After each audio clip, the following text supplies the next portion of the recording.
The gun clicks against her temple just as the vows finish. Elara Voss doesn't scream. She stares into the eyes of her new husband, Daario Moretti, the man who bought her like livestock, and watches something flicker behind that dead gaze. Not love. Never that. Something colder. Ownership. This isn't a wedding. It's a transaction sealed in blood and silk. If you want to see how a woman survives being sold to the devil himself, stay until the end. Hit that like button and drop a comment with your city. I want to see how far this story travels. The dress weighs 40 pounds. Elara knows because she counted every bead, every crystal, every stitch of imported lace, while seamstresses pinned her into it like a butterfly under glass. 3 weeks of fittings, 3 weeks of her father refusing to meet her eyes, 3 weeks of pretending this wasn't happening while the calendar bled days toward inevitability. Now she stands in a marble corridor outside closed doors, and her lungs won't fill properly. You're hyperventilating. The woman beside her, Lucia, Daario's sister, his blood, doesn't sound concerned. She sounds clinical. Breathe through your nose. You pass out before the doors open. He'll think you're weak. I am weak, Elara whispers. Then lie better. The doors swing open. 200 faces turn toward her like flowers tracking the sun. Except there's no warmth here, just calculation, assessment, the kind of looks you give merchandise. Her father sits in the third row. He's crying. Elara hates him for it. The aisle stretches forever. White marble veined with gold, lined with arrangements of lilies that smell like funerals. Her shoes pinch. The bodice crushes her ribs. She forces herself forward, one step, then another, because stopping means breaking, and she won't give these vultures the satisfaction. At the end of the aisle, Daario Moretti waits. He's younger than she expected. 32, maybe 33, with the kind of face that would be handsome if it held any warmth. Dark hair swept back, jaw sharp enough to cut, eyes the color of slate before a storm. He wears his tuxedo like armor, perfectly tailored, buttoned tight, not a thread out of place. He doesn't smile when she reaches him, doesn't offer his hand, just watches her with the patience of a man who knows she has nowhere to run. The officiant begins. His voice echoes off vaulted ceilings, words about unity and partnership that ring so hollow, Elara almost laughs. She doesn't hear most of it. Her heartbeat drowns everything else, a drum march toward execution. Daario Alessandro Moretti, do you take this woman? I do. Flat, emotionless, like confirming a dinner reservation. Elara Marie Voss, do you take this man? Her mouth opens. Nothing comes out. Daario's eyes narrow fractionally. The silence stretches. Somewhere in the crowd, someone coughs. Her father makes a small, broken sound. I do. The words taste like ash. By the power vested in me. A door slams open at the back of the hall. Everyone turns. A man stumbles in, blood on his shirt, face ghost white, moving with the jerky desperation of someone being chased. He sees Daario, and his knees buckle. They're coming, the man gasps. Russo's men, they know you're... The gunshot is so loud it steals the air from the room. The man drops. Blood spreads across white marble in a bloom of red that's almost pretty. Elara doesn't scream. She's too shocked, too frozen. She watches Daario lower his gun, a sleek black thing that appeared from nowhere, and tuck it back inside his jacket with the casual ease of checking his phone. Clear the body, he says to no one in particular. 2 men in suits materialize, grab the corpse by the ankles, drag it toward a side door. The blood trail follows like a grotesque wedding runner. Daario turns back to the officiant. Continue. The old man's hands shake so badly his book rattles. I now pronounce you... We're done here. Daario's hand closes around Elara's wrist. Not gentle, not rough, just certain. Everyone out. The crowd moves like a school of fish, fast, synchronized, no questions asked. Within 90 seconds, the hall empties. The only sounds left are Elara's ragged breathing and the click of Lucia's heels as she approaches. Russo's crew hit the east checkpoint 10 minutes ago, Lucia reports. Marco's dead. So is Chen. They're trying to box us in. How many? 20, maybe more. Daario's grip on Elara's wrist tightens fractionally. Get her to the penthouse. Use the secondary route. And you? I'm going to have a conversation with whoever's stupid enough to crash my wedding. He releases Elara's wrist and she stumbles back, her heel catching on the dress. Lucia catches her elbow, steadies her with surprising strength. "Can you run in that thing?" Lucia asks. What?" "The dress. Can you run?" Elara looks down at 40 pounds of beaded silk. "No." "Then we rip it." Before Elara can protest, Lucia produces a knife from somewhere and slashes upward from the hem. Fabric tears with a sound like screaming. The weight drops away. Elara's left in the bodice and a tattered skirt that hits mid-thigh. "Better," Lucia says. "Move." They run. The building is a maze. Hallways bleeding into hallways, stairs spiraling up and down, doors that all look the same. Lucia navigates without hesitation, one hand clamped around Elara's wrist, heels clicking out a rhythm that sounds like a countdown. Behind them, gunfire erupts. "Don't stop!" Lucia snaps when Elara's head turns. "Eyes forward. Breathe. Move." They burst through a door into underground parking. The air reeks of oil and exhaust. A black SUV idles near the far wall, driver already behind the wheel. Lucia shoves Elara toward it. "Get in. Middle seat. Head down." Elara climbs in. The leather is cold against her bare legs. Lucia slides in beside her, gun already drawn, eyes scanning the darkness beyond the windows. The driver accelerates before the door fully closes. They scream out of the garage into daylight, so bright it feels like an assault. Elara squints against it, disoriented, her brain struggling to process the last 10 minutes. Wedding, gunshot, blood, running. What the hell just happened? Her voice cracks on the last word. "Welcome to the family," Lucia says without looking at her. The SUV weaves through traffic with precision that borders on reckless. Horns blare, tires screech. The driver doesn't slow. Elara braces herself against the seat, knuckles white, stomach churning. "Is Daario—" "He's fine. He's always fine." "That man, the one who came in, he's dead and stupid. Never interrupt a Moretti wedding." Lucia finally glances at her. "You're handling this better than the last one." "The last one?" "Daario's first wife. She screamed for 2 hours straight. Then she tried to jump out a window." Elara's stomach drops. "What happened to her?" "Nothing good?" Lucia's attention returns to the window. "Don't ask questions you don't want answered." They drive for 20 minutes. The city transforms around them, from the polished downtown core to older neighborhoods with crumbling brick and iron bars on windows. Then up into hills where houses hide behind gates and walls topped with glass. The penthouse building rises like a monument to excess, all steel and glass, reflective surfaces that make it impossible to see inside. The SUV descends into another garage, this one even more secure than the first. Gates close behind them with hydraulic finality. "Out," Lucia orders. An elevator waits. Lucia's palm on a scanner, her eye to another. The doors open. They ascend in silence so complete Elara can hear her own heartbeat. The penthouse occupies the entire top floor. Elara steps out into a space that belongs in magazines, floor-to-ceiling windows overlooking the city, furniture that costs more than her father's house, art on walls that she recognizes from stolen glimpses in museum catalogs. Everything is white or black or chrome. Clean, cold, perfect. "Your room," Lucia points to a hallway. "Third door, bathroom attached, clothes in the closet, don't touch anything else." "When does Daario—" "When he's done. Could be an hour, could be 3 days, don't wait up." Lucia leaves without ceremony. The elevator doors close. Elara stands alone in the silence, still wearing the ruins of her wedding dress, dried sweat cold against her skin. She walks to the windows. The city spreads below like a circuit board, lights beginning to flicker on as dusk creeps in. Somewhere down there, her father is probably drinking himself unconscious. Somewhere down there, people are living normal lives. Somewhere down there, Daario Moretti is doing whatever men like him do to people stupid enough to challenge them. Elara presses her forehead against the glass. It's cool, solid, unyielding, like everything else in this place. The room Lucia indicated is less a bedroom and more a suite, king bed with white linens, sitting area, desk.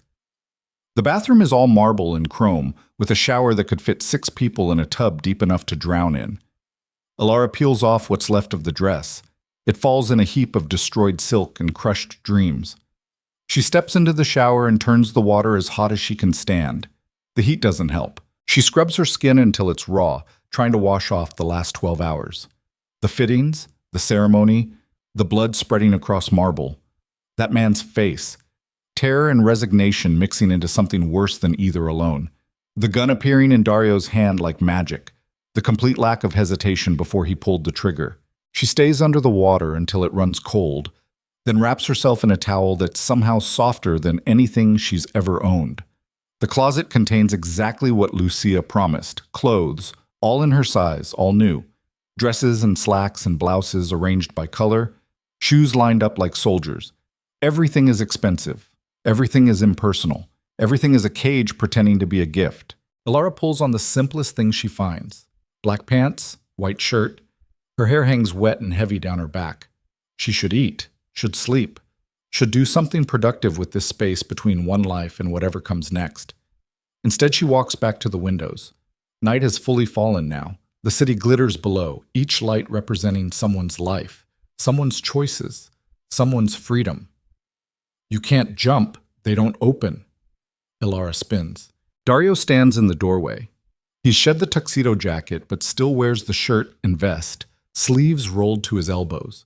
There's blood on his cuffs, small, dark spatters that could be wine if you didn't know better. Elara starts. Everyone thinks about it at first. He moves into the room with that same economical grace from the wedding. Nothing wasted, nothing rushed. The windows, the balcony, the drop.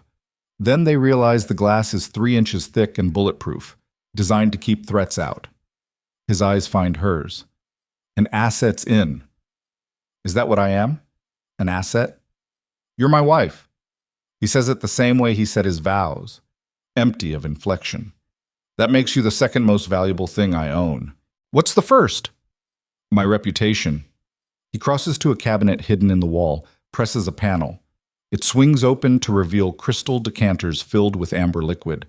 He pours 2 fingers into a glass, doesn't offer her any.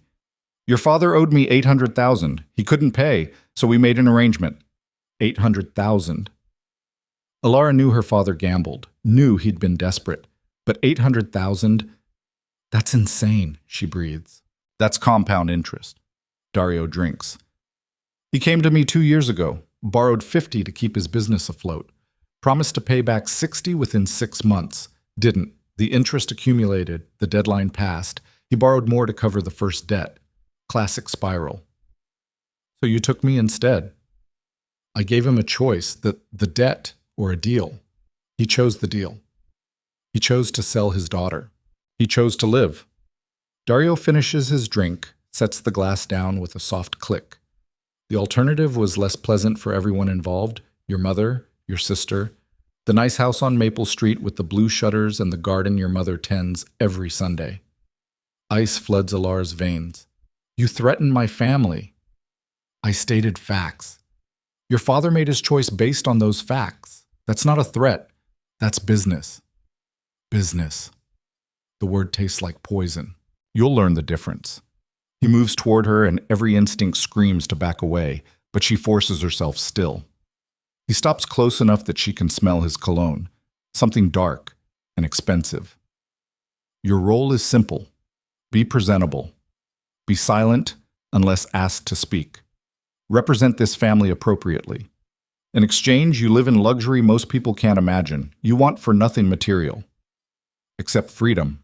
Freedom is overrated. People with freedom make mistakes. Mistakes have consequences.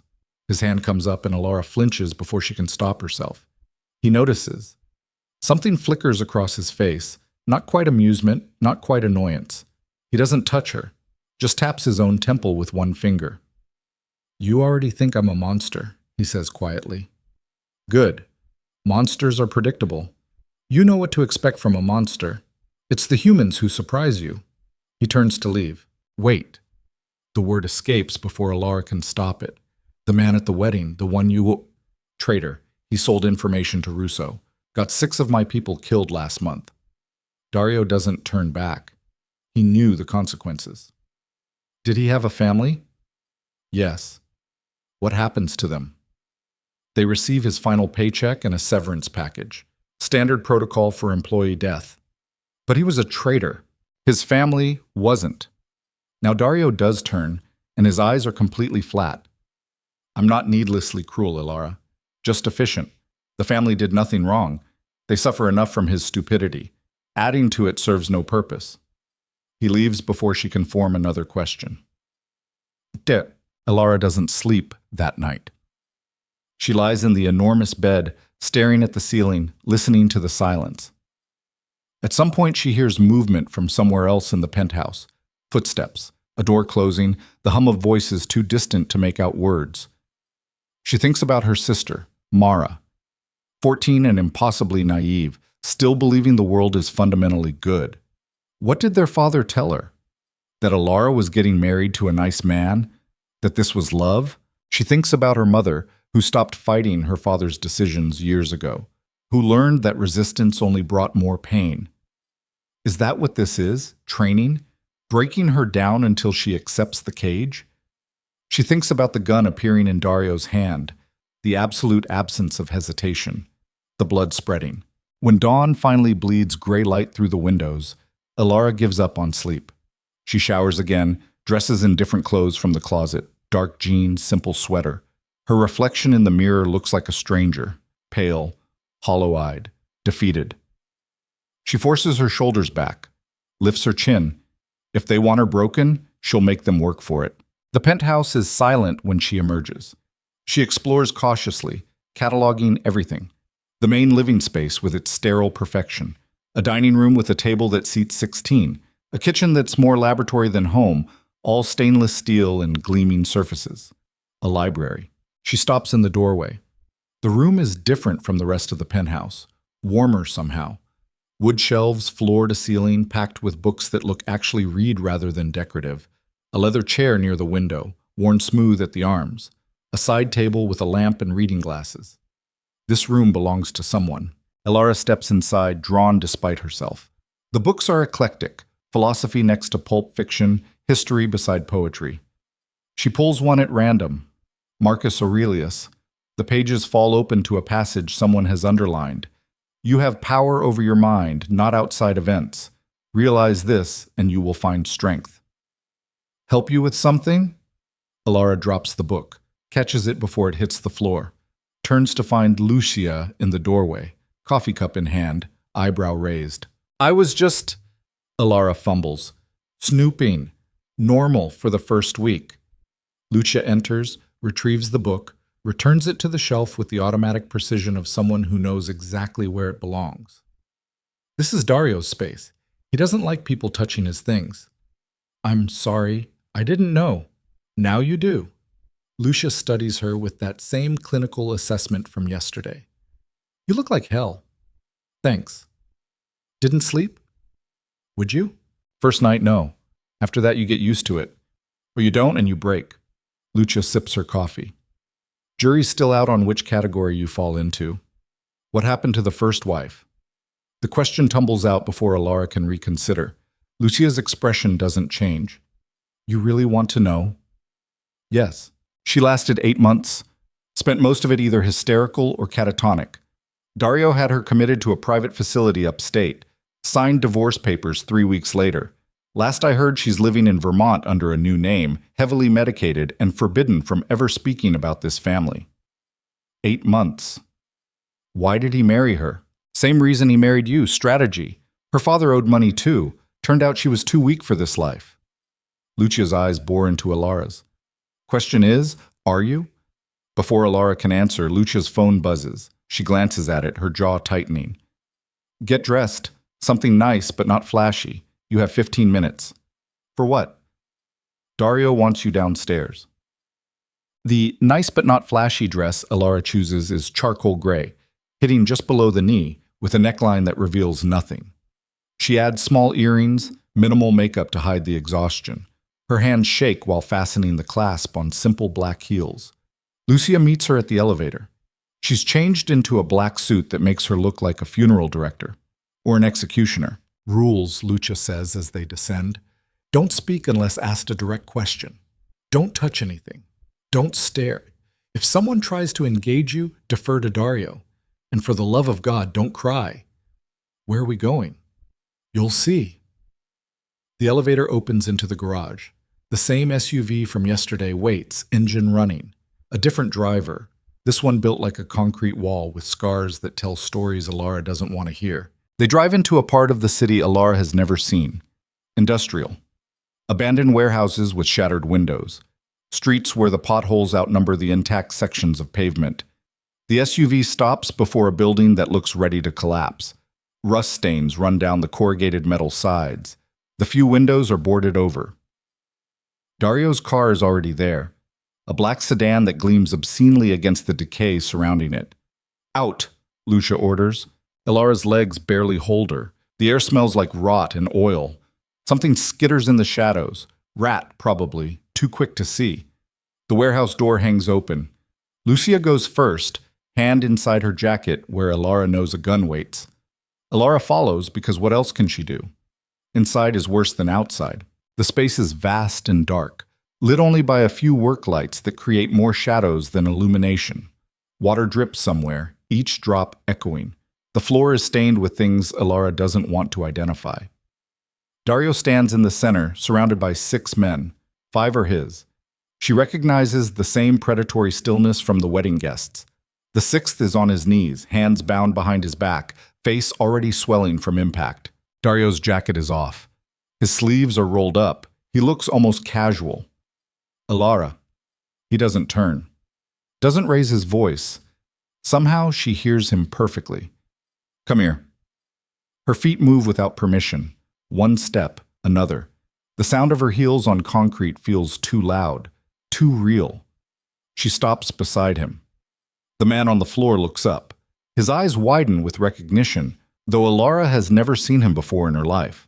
This is Marco Russo, Daario says, still not looking at her. Brother to the man who owns the operation that's been trying to undercut me for the last 3 months. Yesterday, his people thought they could disrupt my wedding, make a statement, show that I'm not untouchable. Daario finally turns to her. His eyes are completely empty. They were wrong. He nods to one of his men. The man steps forward with a knife, not a tactical blade, but something industrial. A box cutter. No, wait! Marco's voice cracks. Please, I'll tell you anything. I can give you... I don't need you to give me anything, Daario interrupts. I already have everything I need. Your brother's locations, his supply routes, the names of his buyers. I've had that information for weeks. Then why? Because you made a mistake. And mistakes have consequences. Daario takes the box cutter, tests the edge with his thumb. A thin line of red appears. Elara's stomach turns. This is the part, Daario says quietly, speaking to Marco but his eyes on Elara, where you understand what it means to cross me. Not theories, not stories, facts. He moves with surgical precision. The blade finds flesh. Marco screams, high and broken and utterly hopeless. Elara's vision tunnels. Her ears ring. She tries to look away, but Lucia's hand is suddenly on her shoulder, holding her in place. Watch, Lucia whispers. This is your education. It takes 5 minutes. 5 minutes that feel like hours while Daario systematically destroys Marco Russo. Not killing him. That would be mercy. Just teaching a lesson in pain and consequences and the price of defiance. When it's over, Marco is unconscious. Daario wipes the blade clean on the man's shirt, hands it back to his associate. Drop him at his brother's club, Daario says. Make sure he wakes up before you leave him. I want him to remember every second. Then he turns to Elara. She's shaking, can't stop. Her jaw aches from clenching, nausea claws up her throat. You're going to be sick, Daario observes. Outside, not here. Elara runs. Bursts through the door into daylight that feels like a slap. She makes it 3 steps before her stomach empties. Again, again. Until there's nothing left but dry heaves that make her ribs scream. Lucy appears with a bottle of water. Waits until Elara can breathe again. Better? Elara takes the water with trembling hands, rinses, spits. Why did he make me watch that? Because you needed to understand. Understand what? What he is. What we are. What you're part of now. Lucia takes the empty bottle.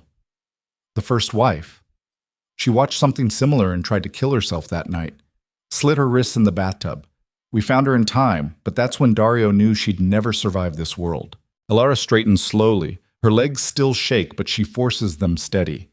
He's testing me. Everything is a test with him. Lucia actually smiles, a thin, sharp expression devoid of warmth. Congratulations. You just passed the first one. You didn't scream, didn't faint, didn't try to run to Marco's defense. You watched, and you stayed standing. I'm going to be sick again. Probably, but not here. Not in front of him. Lucia steers her toward the SUV. In this life, strength isn't about not being afraid. It's about being terrified and not showing it. Daario emerges from the warehouse. He's put his jacket back on, looks completely composed, like he just finished a business meeting instead of torture. His eyes find Elara. Hold. She forces herself to meet his gaze. Doesn't flinch. Doesn't look away. Something crosses his face, there and gone too fast to identify. He nods once, turns to his own car. Good, Lucia murmurs. You're learning. But the ride back is silent. Elara stares out the window, seeing nothing. Her mind keeps replaying the last hour. The knife, the blood, the sounds. Daario's complete lack of emotion while he did it. They're stopped at a red light when Elara finally speaks. How long have you worked for him? Lucia doesn't answer immediately. I don't work for him. He's my brother. I work with him. How long have you been doing this? Since I was 17, our father died when I was 12. Daario was 19. Someone had to take over the family business. Someone had to make sure we survived. The light changes. They move forward. Every choice he makes, every brutal thing he does, it's because the alternative is worse. You think he's a monster. Maybe he is, but monsters protect their own. What about everyone else? Everyone else is everyone else's problem. Back at the penthouse, Elara goes straight to her room, strips off the dress, steps into the shower and scrubs again, trying to wash away the memory of what she witnessed. It doesn't work. That night, she's summoned to dinner. The dining room table has been set for two, Daario at the head, a place for her to his right. The food is elaborate. Steak, potatoes, vegetables arranged like art. Wine in crystal glasses. Daario is already seated, reading something on a tablet. He barely glances up when she enters. Sit. Elara sits. The chair's too big, the table too long. Everything in this place is designed to make her feel small. You did well today, Daario says without preamble. Better than I expected. I threw up. After, during, you held yourself together. That matters. He sets the tablet aside. Eat. You haven't had anything since yesterday. Elara's stomach rebels at the thought, but she forces herself to cut a piece of steak. Chew, swallow, it tastes like sawdust. Why did you make me watch that, she asks. So you'd understand the stakes. The world you're in now doesn't allow for ignorance. People who don't understand consequences make fatal mistakes. I'm not planning to make mistakes. Everyone says that. Then they get comfortable, complacent. They forget that every action has a reaction. He drinks his wine. I need you to remember. Always. They eat in silence for several minutes. Elara manages 3 bites before giving up. Your father called, Daario says suddenly. Asked if you were settling in well. Elara's hand tightens on her fork. What did you tell him? That you're exactly where you're supposed to be. His eyes find hers. He wanted to speak to you. I told him that wasn't possible, not for a while. How long is a while? Until I decide you won't say something stupid that gives him false hope. Daario refills his glass. He sold you, Elara, for his debts and his life. You don't owe him comfort. He's still my father. Then he should have been a better man. The words land like a slap. Elara sets down her fork with enough force to make it ring against the plate. You don't get to judge him. I just did. Daario leans back in his chair, studying her. You're angry. Good. Anger is useful. It means you're not broken yet. I'll never be broken. Everyone breaks eventually. The question is whether you heal stronger or shatter completely. He stands, leaving his meal half finished. Get some sleep, he says from the doorway. Tomorrow we have a social obligation. You'll need to be presentable. What kind of obligation? The kind where you smile and represent this family appropriately. Lucia will brief you in the morning. He leaves. Elara sits alone at the massive table, surrounded by untouched food and empty chairs, and feels the weight of her new reality settling over her like concrete. But sleep doesn't come easier the second night. Elara lies awake, tracking the hours by the city lights below. At some point after midnight, she hears footsteps in the hallway. Pause outside her door. Continue on. She holds her breath until they fade. Morning brings Lucia at 7 sharp, carrying coffee and a garment bag. Up, Lucia orders. We have 4 hours to make you look like you belong in this world. The social obligation turns out to be a charity gala. Lucia drills her on names, faces, connections. Who to acknowledge, who to avoid, what topics are safe, which are landmines.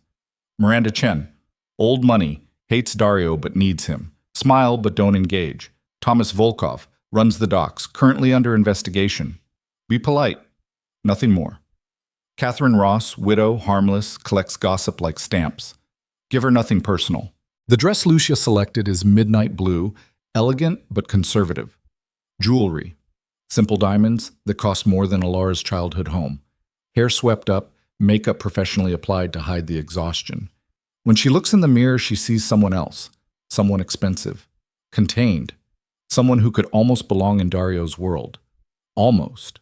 The gala is held at a hotel so opulent it makes the penthouse look modest. Crystal chandeliers, marble floors, people dripping in wealth that 3 generations haven't diminished. Daario meets them in the lobby. He's in a tuxedo that probably costs more than her father's yearly income. He looks at Elara once, nods approval, offers his arm. Remember, he murmurs as they enter the ballroom, you are my wife, represent that appropriately. The room falls silent when they enter. Every eye turns. Every conversation stops. Then the whispers start, a hiss of speculation and assessment that follows them like a wake. Daario navigates it all with the ease of someone who's done this 1,000 times. He introduces Elara to person after person, his hand never leaving the small of her back. A gentle touch. Proprietary. She smiles, shakes hands, says the right things in the right tone, becomes the empty vessel Daario needs her to be. You must be so happy, Miranda Chen says with a smile that doesn't reach her eyes. Such a whirlwind romance. Very happy, Elara lies smoothly. And your family? They must be thrilled. They are. How wonderful. Young love is so rare these days. Miranda's gaze slides to Daario. Especially in your world. My wife's happiness is my priority, Daario says with absolutely no inflection. They move on. 3 hours. 3 hours of performance, of pretending, of being the perfect accessory to a monster in a tuxedo. When they finally leave, Elara's face aches from smiling. In the car, Daario loosens his bow tie. You did well, no mistakes. Thank you. The words are automatic. Miranda will spread rumors anyway. Don't let it bother you. Why does she hate you? I bought her family's shipping company when they went bankrupt. She considers it theft. I consider it business. He glances at her. In this world, everyone has a grievance. The trick is making sure their grievances don't become actions. They ride in silence for a while. Elara watches the city slide past outside the window. Why don't you just leave? She asks quietly. You have money, power. You could disappear, start over. And go where? Do what? Daario's laugh is hollow. This is all I know. All I've ever known. My father built this empire. His father before him. It's in my blood now. You don't just walk away from blood. You could try.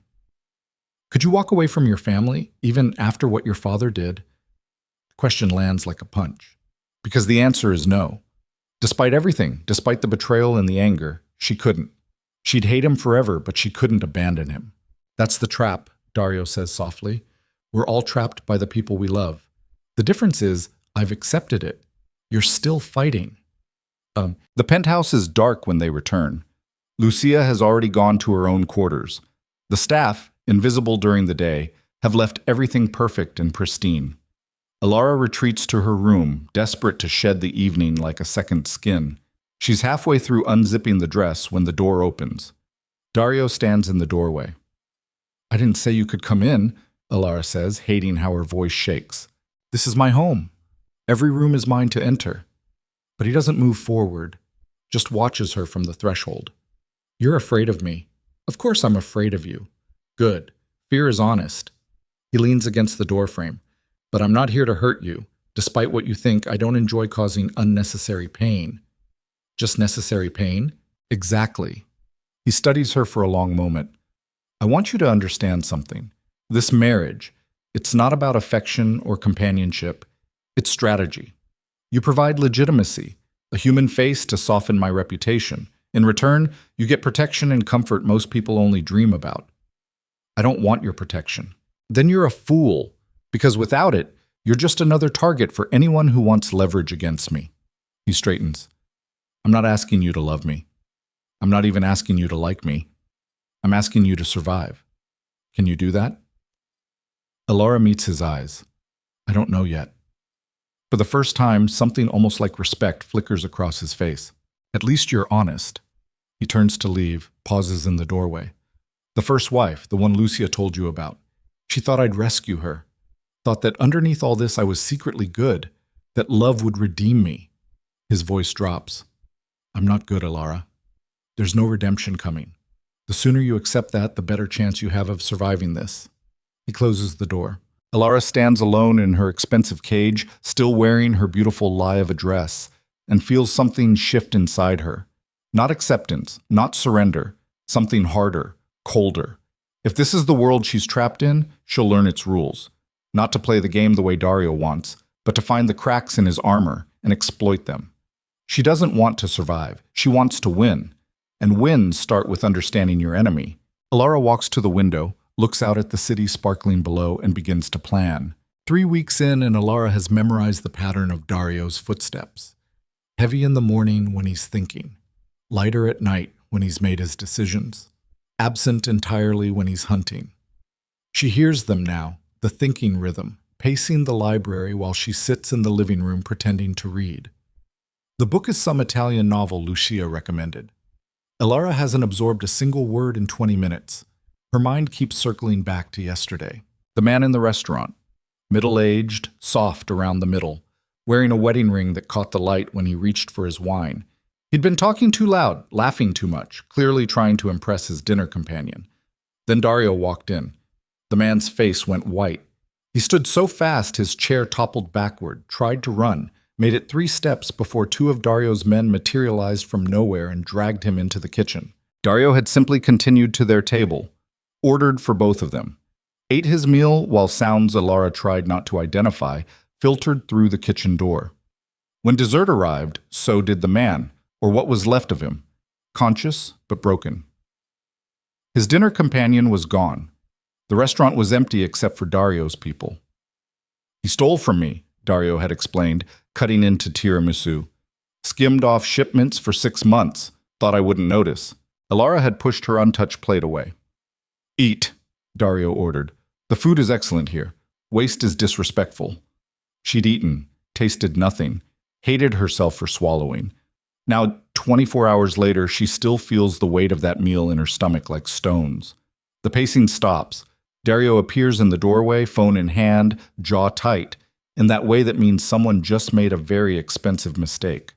Get dressed, he says. Something practical. We're going out. Where? Somewhere you need to see. He's gone before she can ask anything else. Lucia appears 10 minutes later with clothes, black jeans, fitted jacket, boots with grip. Combat casual. What's happening? Elara asks while changing. Daario's being cryptic, which means it's bad. Lucia checks her gun with practiced efficiency. Just keep your mouth shut and your eyes open. And if anyone points a weapon at you, drop flat. Don't freeze, don't run, drop. That's reassuring. It's realistic. Lucia's eyes are hard. You wanted to understand this world. Today you get another lesson.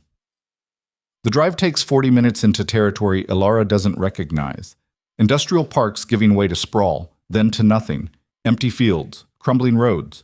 The kind of landscape where bad things happen because there's no one around to witness them. They stop at a warehouse that makes the last one look maintained. This building is actively dying. Roof collapsed in sections, walls bowing outward, vegetation reclaiming concrete. 4 cars are already there. Armed men lean against them, smoking, checking phones. They straighten when Daario's SUV arrives. "Stay close," Lucia murmurs to Elara. "Don't touch anything." Inside, the warehouse is gutted. Just support beams and shadows and the smell of rust and decay. Sunlight streams through holes in the roof, creating patches of light that somehow make the darkness worse. 7 people kneel in the center of the space. Men and women, ranging from maybe 20 to 60, hands bound, faces bruised, eyes tracking Daario as he approaches with the focused terror of prey watching a predator. "These people," Daario says without preamble, addressing Elara directly, "worked in my distribution network, trusted positions, good pay, benefits for their families." He walks along the line slowly. 2 weeks ago, a shipment went missing, 300,000 in product. At first I thought it was Russo's people. He's been aggressive lately, but the theft was too clean, too informed. He stops behind a woman in her 40s. She's shaking. So I looked closer, started tracking who knew the routes, who had access to schedules, who had financial problems. His hand rests on the woman's shoulder. She flinches but doesn't move. "Maria here has a daughter, medical bills from a car accident last year. Insurance doesn't cover experimental treatments. So when someone offered her 50,000 to look the other way while they diverted a truck," he squeezes. Maria makes a small sound. "She took it." "Please," Maria whispers. "Please, I'll pay it back. And Carlos."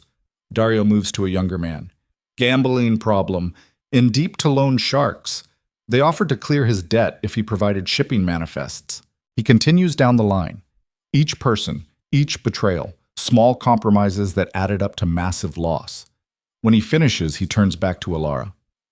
"What would you do?" he asks. The question lands like a physical blow. "What?" "You heard their reasons. Sick children, debts, fear, all very human motivations." His eyes bore into hers. "So what's the appropriate response?" Elara's mouth goes dry. This isn't..." "Answer the question." She looks at the 7 people kneeling before her. Maria is crying silently. Carlos won't meet anyone's eyes. A teenage girl at the end is hyperventilating. "I don't know," Elara finally says. "Wrong answer." Daario pulls his gun.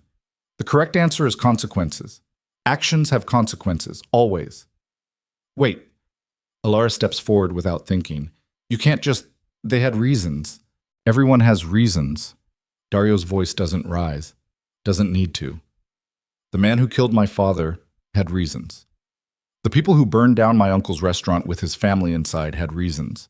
Reasons don't absolve consequences." He aims at Maria. "Stop!" Elara grabs his arm. The metal is cold against her palm. "Just wait, please." Daario looks at her hand on his wrist.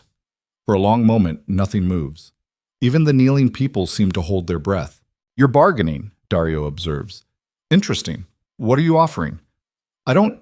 Elara's brain scrambles. "What do you want?" "Loyalty. Absolute, unquestioning loyalty." His free hand catches her chin, forces her to meet his eyes. "From you. Right now. Choose a side, Elara. Them or me." "That's not fair." "Life isn't fair. Choose." Elara's heart hammers against her ribs. She can feel everyone watching, waiting. Her decision in this moment will define everything that comes after.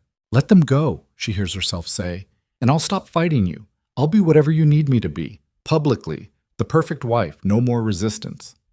Daario's eyes narrow. "You're negotiating with nothing. I already own you. You own my presence, not my cooperation." She forces her voice steady, even though she's shaking. "You want me to represent you appropriately? To be an asset instead of a liability? Then show me you're more than just brutality. Show me there's strategy behind the violence." Silence. Then Daario lowers the gun. "Here's what's going to happen," he says, still looking at Elara. "Each of these people will repay double what they cost me. They'll work for half salary until the debt is cleared. Any family members who benefited from their theft will also contribute. If they run, if they steal again, if they so much as look at me wrong, I kill everyone they've ever loved before I kill them. Understood?" 7 heads bob frantically. "Get them out of here," Daario tells his men. Then to the traitors, "You have my wife to thank for your lives. Remember that." They're herded out quickly. Maria catches Elara's eye as she passes, mouthing something that might be "thank you" or might be "I'm sorry." When the warehouse empties, Daario turns to Elara. "That was stupid," he says flatly. "You let them go. Because your logic was sound. Dead workers can't repay debts. This way, I recoup my loss and send a message about mercy." His jaw tightens. "But don't mistake this for softness, and don't ever touch my weapon again." "I was trying to—" "I know what you were trying to do. Save them. Be the hero. Feel less complicit." He steps closer. "But you are complicit now. You just negotiated for traitors, promised me your obedience in exchange for their lives. That makes you part of this." The weight of it hits her. He's right. She just made a deal with the devil, bound herself tighter to him in exchange for people she doesn't even know. "I hate you," she whispers. "I know." He holsters his gun. "But you're learning. That's what matters."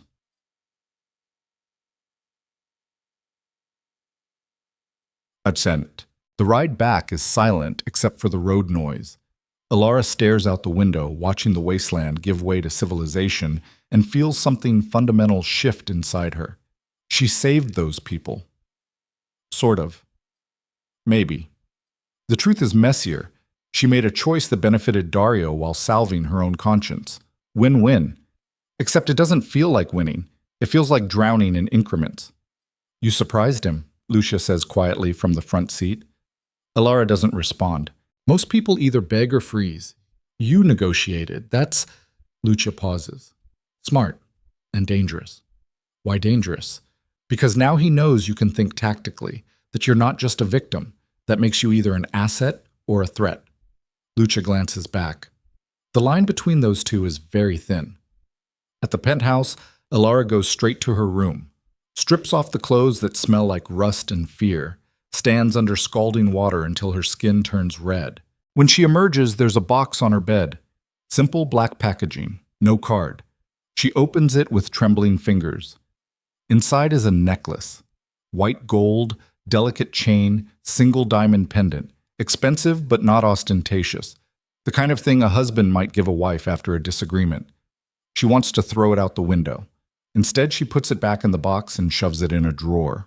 That night, Daario summons her to dinner again. Same table, same seats, same choreography of forced domesticity. "You didn't wear the necklace," he observes. "I'm not a dog you can reward with treats." "No, you're a wife I can reward with jewelry. There's a difference." He cuts his steak with surgical precision. "The offer you made today, I'm holding you to it. Public cooperation. No more resistance at events. No more subtle defiance." "I know what I promised." "Good. Because tomorrow night we have guests. Important ones. I need you perfect." "Who are they?" "People who are considering a business arrangement. They're cautious, traditional. They want to see stability, a family man they can trust." His eyes find hers. "You're going to help me give them that impression." "What kind of business arrangement?" "The kind that will expand my territory significantly and require absolute discretion." He sets down his fork. "These people are dangerous, Elara. More dangerous than Russo. More connected than anyone I've dealt with before. If you make a mistake tomorrow night, people die. Possibly including you." The food turns to ash in her mouth. "Then why risk bringing me at all?" "Because they won't negotiate with a man they think is isolated, unstable. I need to appear settled, grounded. You provide that." He drinks his wine. "Just smile, agree with everything I say, and don't ask questions." "Can you do that?" "Do I have a choice?" "Always. The choice to cooperate or the choice to face consequences." He stands. "Get some sleep. Tomorrow will be exhausting." But sleep doesn't come. Elara lies awake, mind racing. She's in too deep now. Every day pulls her further from who she was. Every compromise erodes another piece of her old self. The woman who walked down that aisle 3 weeks ago wouldn't have negotiated for traitors, wouldn't have calculated advantage while people's lives hung in the balance. That woman is dying. What's replacing her is colder, harder, more like the people who now surround her. Is that survival or surrender? Around 2 a.m., she gives up on sleep, wanders the penthouse in darkness. Her feet carry her to the library before she consciously decides to go there. The room is dark except for city light through the windows. She runs her fingers along the book spines, reading titles by moonlight. Philosophy, history, poetry, fiction. Such human things for a monster to collect. Can't sleep either? She spins. Daario sits in the leather chair by the window, glass of whiskey in hand, watching her. I thought you were in your room, Elara says. I was. Then I wasn't. He gestures to the opposite chair. Sit, or don't. Up to you. She should leave, go back to her room, maintain distance. Instead, she sits. They're quiet for a long time. Just two people in a dark room, not quite enemies, not quite anything else. My father used to read to me in here, Daario finally says, before everything went to hell. He'd pick something random off the shelf and we'd read until I fell asleep. Didn't matter what it was, just the ritual of it. Elara doesn't know what to do with this information. It's too human, too vulnerable. It doesn't fit with the man who executed someone at their wedding. What happened to him? She asks. He was killed. I was 19. Someone decided our family had accumulated too much power, needed to be reminded of mortality. Daario's voice is flat, empty. They sent his head back in a box. The rest of him we never found. I'm sorry. Don't be. It was a long time ago. He finishes his whiskey, but that's when I learned the most important lesson. Mercy is a luxury. Compassion is a weakness people exploit. The only things that matter are power and the willingness to use it. That's a horrible way to live. It's the only way to survive. He looks at her. You think I'm cruel. Maybe I am. But I'm alive. My sister is alive. Our family is still standing. How many of our rivals can say the same? At what cost? Whatever it takes. He stands. Get some sleep, Elara. Tomorrow you'll need your strength. He leaves her alone in the library, surrounded by books full of better words than the ones they just exchanged. Morning brings Lucia with coffee and a schedule. Hair and makeup at 2. Dress fitting at 3. Final briefing at 4. Guests arrive at 7. Lucia hands her a tablet. These are the people you'll be meeting. Memorize faces, names, basic backgrounds. Don't need to be an expert, just competent. Elara scrolls through the files. Viktor Coslov, Russian, import/export businesses that are definitely not just import/export. His wife Natasha. Their son Alexei, who looks barely 20 but has eyes like a shark. What does Daario want from them? Elara asks. Access to their Eastern European networks. In exchange, they get distribution rights to 3 of our territories. Lucia leans against the counter. It's a massive deal, life-changing if it goes through, catastrophic if it falls apart. No pressure then. Just be yourself. The version of yourself Daario needs you to be. Lucia's phone buzzes. She glances at it, frowns. I need to handle something. Don't leave the penthouse. And stay out of Daario's way. He's in a mood. She's gone before Elara can ask what kind of mood. Elara spends the morning memorizing faces. Viktor has the look of someone who's survived things that killed better men. Natasha is beautiful in the way knives are beautiful, sharp and dangerous. Alexei is an unknown variable. At 2, a team arrives to transform her. Hair twisted into something elegant and severe, makeup subtle but precise. Nails manicured to glossy perfection. The dress is midnight black. Long sleeves, high neck, hem to the floor. It reveals nothing but somehow suggests everything. Elegant, expensive, untouchable. When she looks in the mirror, she sees a stranger. No, worse. She sees exactly who Daario needs her to be. At 6, Lucia appears for final inspection. Circles Elara slowly, adjusting a fold here, a pin there. Perfect, Lucia decides. Remember, smile but not too much. Answer questions but don't volunteer information. Touch Daario's arm occasionally. Laugh at his jokes, even if they're not funny. Make them believe you're happy. I'm not an actress. You are now. Lucia's eyes are hard. Viktor Coslov has a tell. When he's about to reject a deal, he looks at his wife. If she nods, he walks. If she doesn't, he negotiates. Your job is to make Natasha see strength and stability. Make her believe Daario is someone her husband can trust. How do I do that? By being believable. By selling the illusion that you chose this, that you love him. Lucia's voice drops. Can you do that? Elara thinks about the last 3 weeks. The blood, the violence, the slow erosion of everything she used to be. Yes, she hears herself say. I can do that. The guests arrive at 7 sharp. Victor Coslov is shorter than his photos suggested, but radiates the kind of presence that makes size irrelevant. He shakes Daario's hand with the grip of someone testing for weakness. Finds none. Natasha is ice in human form, beautiful, cold, assessing. Her eyes track over Elara like she's livestock. Alexei looks bored, phone in hand, barely paying attention to introductions. Welcome, Daario says warmly. Too warmly. It's jarring hearing that tone from him. Please come in. Dinner's almost ready. They settle in the dining room. The table has been set for 6. Daario at the head, Elara to his right, Victor to his left. Natasha beside Elara. Alexei beside Victor. Lucia at the far end. Wine is poured. Appetizers arrive. Conversation starts carefully. Weather, traffic, neutral observations about the city. Then Victor leans back in his chair and really looks at Daario. So, he says in heavily accented English, you want access to my networks. What makes you think you can handle them? I've handled worse, Daario replies smoothly. Have you? European operations are different from American.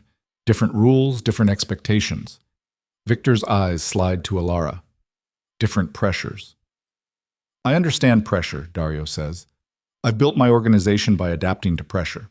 And your wife? Natasha's voice is honey over razor blades. She understands too, yes? This life? All eyes turn to Elara. Her heart pounds, her palms sweat. This is the moment Lucia warned her about. I'm learning, she says carefully. It's not what I expected, but I'm learning. Expected? Natasha's eyebrow arches. You did not know what you married into. Trap.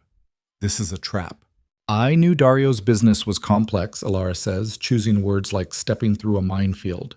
But understanding it intellectually and experiencing it are different things. Every day I learn more. Every day I appreciate more what he's built, what we're building together. She reaches out, touches Daario's hand where it rests on the table, feels him tense fractionally before relaxing. Sweet, Natasha observes. Young love. Not so young, Daario says with a small smile. But real. Victor grunts. Real is expensive. Real makes you vulnerable. Business and family should stay separate. They can't always, Daario counters. Not in our world. Family is the only thing we can truly trust. Everything else is negotiable. And you trust her? Victor nods at Elara. So soon? I trust her to learn, to adapt, to become what she needs to be. Daario's hand turns over, catches Elara's. His thumb strokes across her knuckles, a gesture that looks tender but feels like a warning. She's stronger than she looks. Natasha's eyes bore into Elara. Tell me, dear, if you learned something terrible about your husband, something that endangered you, what would you do? The room goes silent. Even Alexei looks up from his phone. This is it.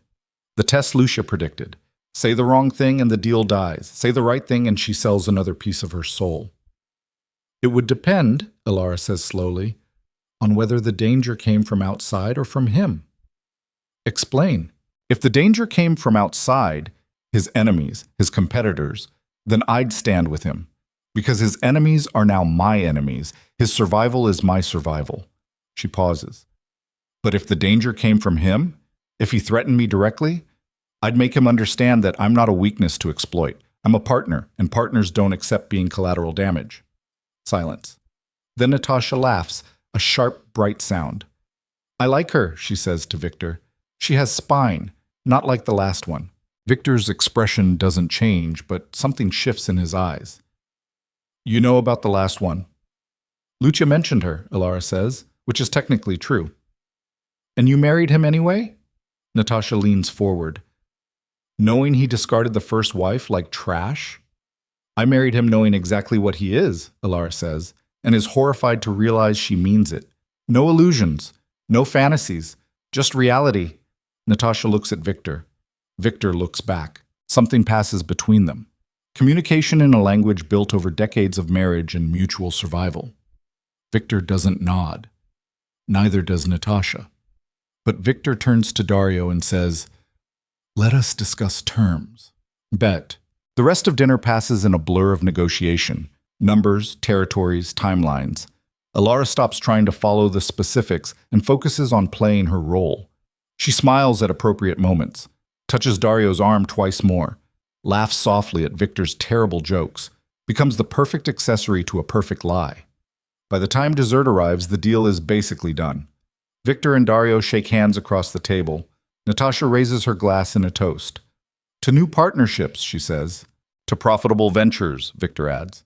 "To family," Daario finishes, looking directly at Elara. She raises her glass. Drinks wine that tastes like victory and ashes. The Koslovs leave around 11. Daario walks them to the elevator, all handshakes and promises to be in touch. The moment the doors close, his entire demeanor shifts. The warmth vanishes. The smile dies. He turns to Elara with eyes like winter. "My office. Now." Her stomach drops. "What did I—" Now. She follows him to a room she's never entered before.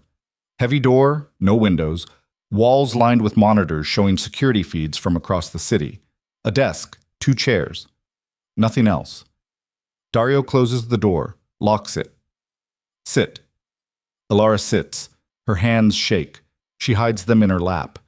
Daario leans against his desk, arms crossed, studying her like she's a problem to solve. "That was remarkably well done," he finally says. The relief is so intense she almost laughs. "I thought I said something wrong." "You said everything perfectly. The vulnerability, the strength, the implicit threat that you won't be passive." He tilts his head.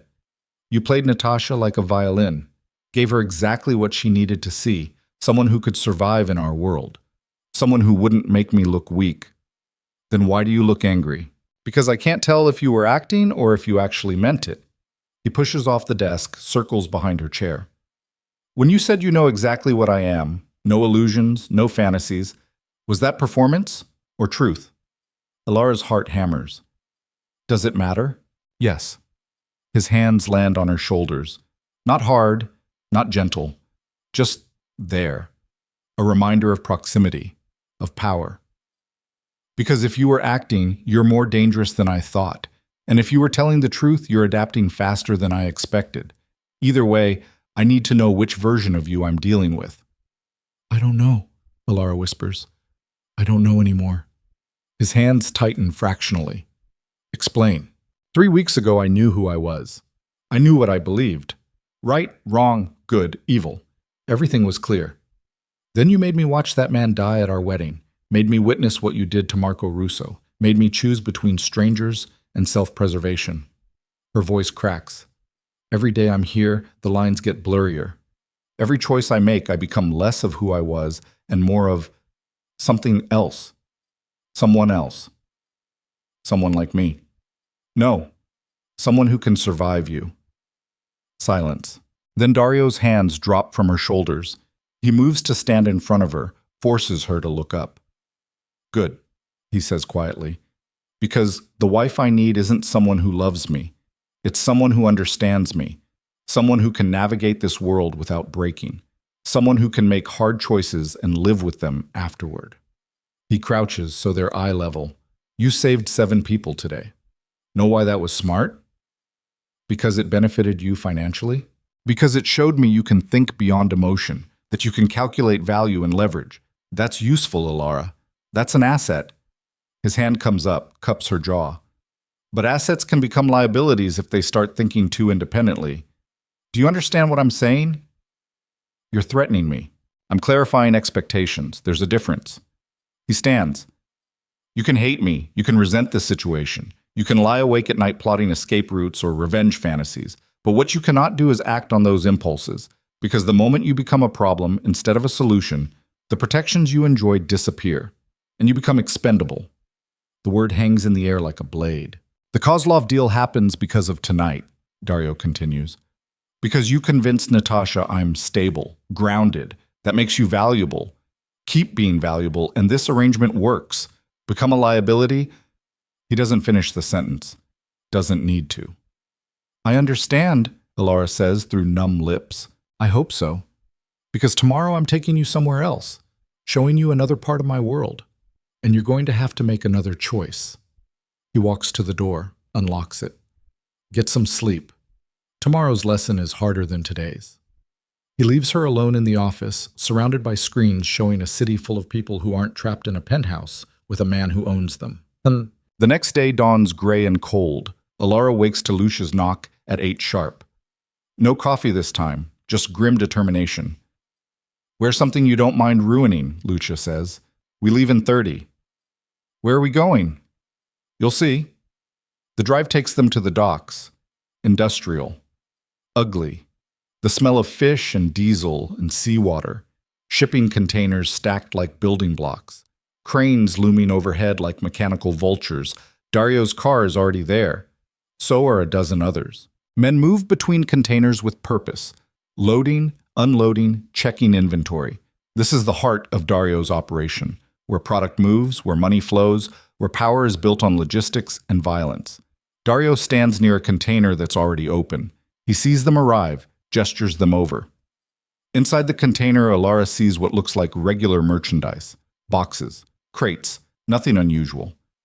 Until Daario pulls one box forward, opens it. Electronics. High-end tablets still in packaging. Thousands of dollars worth. Legitimate business, Daario explains. We run plenty of legal imports, keeps authorities happy, maintains cover. He opens another box. More tablets. But every 10th container has something extra hidden inside the legitimate product. He reaches into the box. Does something Elara can't quite see? A false bottom pops up. Beneath the tablets, guns. Dozens of them. Sleek. Black. Illegal as hell. This is where the real money comes from, Daario says. Weapons. Untraceable. Sold to people who can't buy them legally, which means they pay a premium. Elara's stomach turns. You're an arms dealer. Among other things, he closes the box. The Coslov deal expands this operation significantly. Their European networks give me access to military surplus, better weapons, bigger margins, but also bigger risks. Why are you showing me this? Because you need to understand the full scope of what you're part of, what you validated last night when you helped me seal that deal. He steps closer. You can't claim ignorance anymore, Elara. You can't pretend you don't know how this empire functions. You're complicit, knowingly, deliberately. I didn't know about the guns. Now you do. And you're still standing here, still wearing my ring, still living in my home, still accepting the protection and privileges that come from blood money. His eyes bore into hers. So make your choice right now. Walk away. I'll let you go, no consequences. Or stay, knowing exactly what you're enabling. But don't lie to yourself about innocence. That ship sailed the moment you negotiated for those traitors. The world tilts, he's right. God help her, he's absolutely right. She knew something illegal was happening, knew the money came from somewhere dark. But knowing abstractly and knowing specifically are completely different things. Guns. He sells guns to criminals. Those weapons kill people. And she just helped him expand that operation by playing loving wife to the Koslovs. I can't, she whispers. Can't what? Can't walk away. The admission tears out of her. My family. You'll hurt them if I leave. No, Daario interrupts. I told you. You walk away right now, no consequences. I'll even help you disappear. New identity, new city, new life. Your family stays safe. Debt forgiven.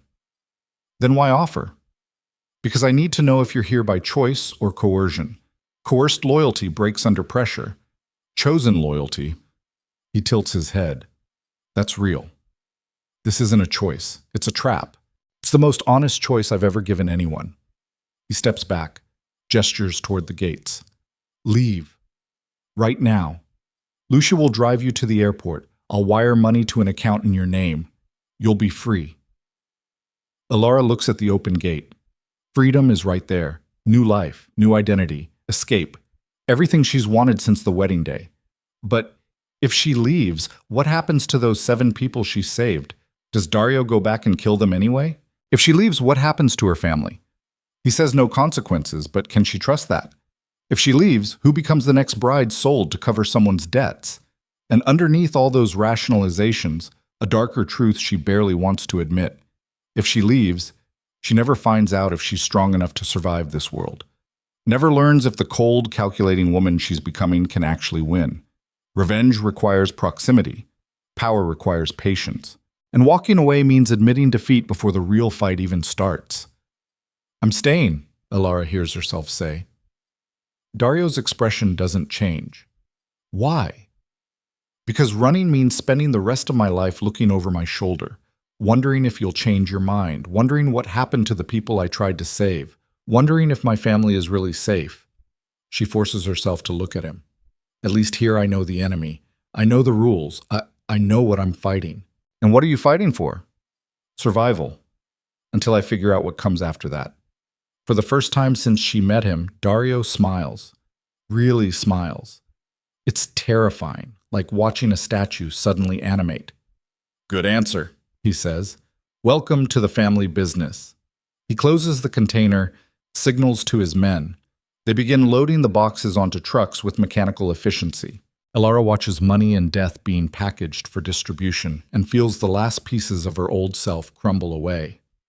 That night, she doesn't sleep, doesn't cry, just sits at the window watching the city and understanding that she's past the point of no return. There's no going back to who she was, only forward into whatever she's becoming. And that woman, cold, calculating, complicit, is someone she doesn't recognize yet. But maybe that's the point. Maybe survival requires becoming unrecognizable, even to yourself.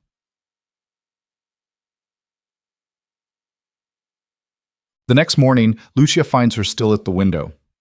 "You look like hell," Lucia observes. "I feel like hell." "Good. Means you're processing." Lucia sets down coffee. "Daario wants to see you. His office. 10 minutes. What now?" "No idea. But he's been in a good mood since yesterday. That's usually dangerous."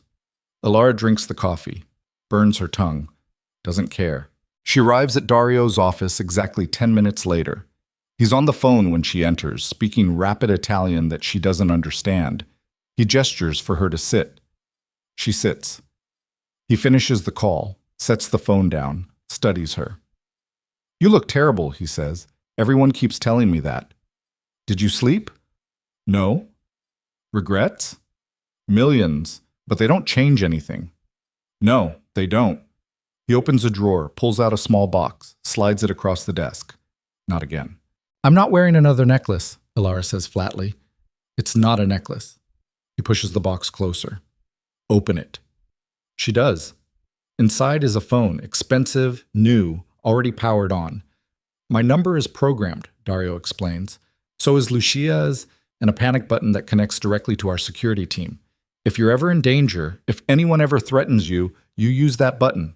Help arrives in under 3 minutes anywhere in the city." Elara stares at the phone. "Why?" "Because you're my wife. That makes you a target. And despite what you think, I don't want you dead." He leans back. "You made your choice yesterday. You stayed. That means something. It earns you protection beyond the standard security. This feels like another leash. It's a tool. How you use it is up to you." He stands, comes around the desk, sits on the edge directly in front of her. "I'm not going to pretend we're in love. I'm not going to lie about what this is, but you're part of my organization now. Knowingly, willingly. That comes with benefits. Like phone privileges. Like actual say in certain decisions. Like being consulted instead of just informed. Like..." He pauses. "Like being treated as a partner instead of property." "I don't believe you." "Smart. Don't believe me. Watch my actions instead." He stands. "Coslov called this morning. The deal is moving forward. Contracts should be signed by end of week. That's because of you, because you convinced his wife I'm stable." "You're welcome," Elara says dryly. "As a reward, you're getting what you asked for. Consultation, input. I'm planning an expansion into the Southside territory. Russo has been weak there since we hit his supply chain. I want your perspective before I move." She blinks. "You want my perspective on gang warfare?" "I want your perspective on risk assessment. You're not a criminal, Elara. You're a civilian. You see vulnerabilities I'm too embedded to notice. So tell me, if you were planning to take over enemy territory, what would worry you most? It's a test. Has to be. But he seems genuine. Blowback, she says carefully. You move into Russo's territory, you make an enemy for life. He'll spend every resource trying to retaliate. Is the territory worth a permanent war? It is if I break him so completely he can't retaliate. Can you? I'm planning to, but your point is noted. Permanent enemies are expensive. He considers. Alternative approach? Offer him a deal. Let him save face while you take what you want. Maybe he keeps nominal control, but you run the actual operations. He gets to look strong. You get the territory. No bloodbath, no martyr. Daario's eyes narrow. That's actually reasonable. You sound surprised. I am. Most people in your position just tell me what they think I want to hear. You actually analyze the problem. He pulls out his phone, makes a note. I'll consider that approach. It has merit. He dismisses her with a wave. Elara stands but pauses at the door. Daario? Yes? If I'm actually going to be consulted on things, I need to understand more, not just pieces. The whole picture. The whole picture is darker than what you've seen. I know. She meets his eyes. Show me anyway. Something shifts in his expression, evaluation becoming decision. Tomorrow, he says, tomorrow I show you everything, and after that you don't get to claim shock or horror or ignorance. You'll know exactly who I am and what we do, and you'll own that knowledge. I understand. Do you? Because once you see it all, there's no unseeing it. No distance, no moral high ground. You'll be as deep in this as I am. Good, Elara says. Maybe then I'll stop feeling like I'm drowning and start feeling like I'm swimming. She leaves before he can respond. In her room, she looks at the new phone, opens the contact list. 3 names. Daario, Lucia, emergency. That's her entire world now. 3 contacts and a panic button. She thinks about throwing it out the window. Instead, she sets an alarm for tomorrow, because tomorrow she learns everything. Tomorrow she stops being a victim and starts being a player. Tomorrow, the woman she's becoming finally gets to see if she's strong enough to survive what she's chosen. And there's no going back from whatever comes next. The alarm goes off at 6. Elara hasn't slept. Again. She stopped counting how many nights she spent staring at the ceiling, waiting for exhaustion to override the adrenaline that keeps her wired and watchful. She silences the phone, the new one Daario gave her, and forces herself upright. Her reflection in the bathroom mirror looks hollow, dark circles beneath eyes that don't quite focus, hair tangled from restless turning. She looks like someone who's been running for weeks without knowing what she's running from, or toward. The shower helps. Scalding water, mechanical routine. Dress in black again, seems to be the uniform here. Simple pants, fitted shirt, boots. Armor disguised as clothing. Lucia's already in the kitchen when Elara emerges. Coffee waiting, no pleasantries. Eat something, Lucia says, pushing a plate of toast across the counter. You'll need your strength. Where are we going? Everywhere. Daario meant it when he said you'd see everything today. Lucia's eyes are hard. Last chance to back out. Once you see what we're showing you, there's no pretending ignorance, no moral escape hatch. Elara takes the toast, forces herself to chew, swallow. I'm not backing out. Then finish that and meet us downstairs in 10. The garage holds 3 vehicles today. Daario's sedan, the usual SUV, and a nondescript van that screams undercover operation. Daario leans against the sedan, phone to his ear, speaking in clipped Italian. He sees Elara and ends the call mid-sentence. Ready? He asks. No, but I'm here anyway. Good enough. He opens the passenger door of the sedan. You ride with me today. Lucia takes the van. We're hitting 4 locations. Each one shows you a different piece of the operation. By the end, you'll understand exactly how this empire functions. Elara slides into the passenger seat. Expensive leather. The smell of his cologne. Too intimate. Too close. Daario gets behind the wheel, doesn't start the engine immediately, just looks at her. You can still walk away, he says quietly. You said that yesterday. And I meant it. This is your last exit. After today, you're in too deep. You'll know too much. become too valuable or too dangerous. His hands rest on the steering wheel. So I'm asking one more time, are you sure? Elara thinks about her father, about Mara, about the woman she used to be who believed the world was fundamentally fair. That woman died the moment a gun clicked against her temple at the altar. I'm sure, she says. Daario starts the engine. The first location is a nightclub in the downtown core. Upscale. Velvet ropes and bouncers built like tanks. Even at 7 in the morning, people are cleaning up from last night, emptying ashtrays, mopping floors, restocking bars.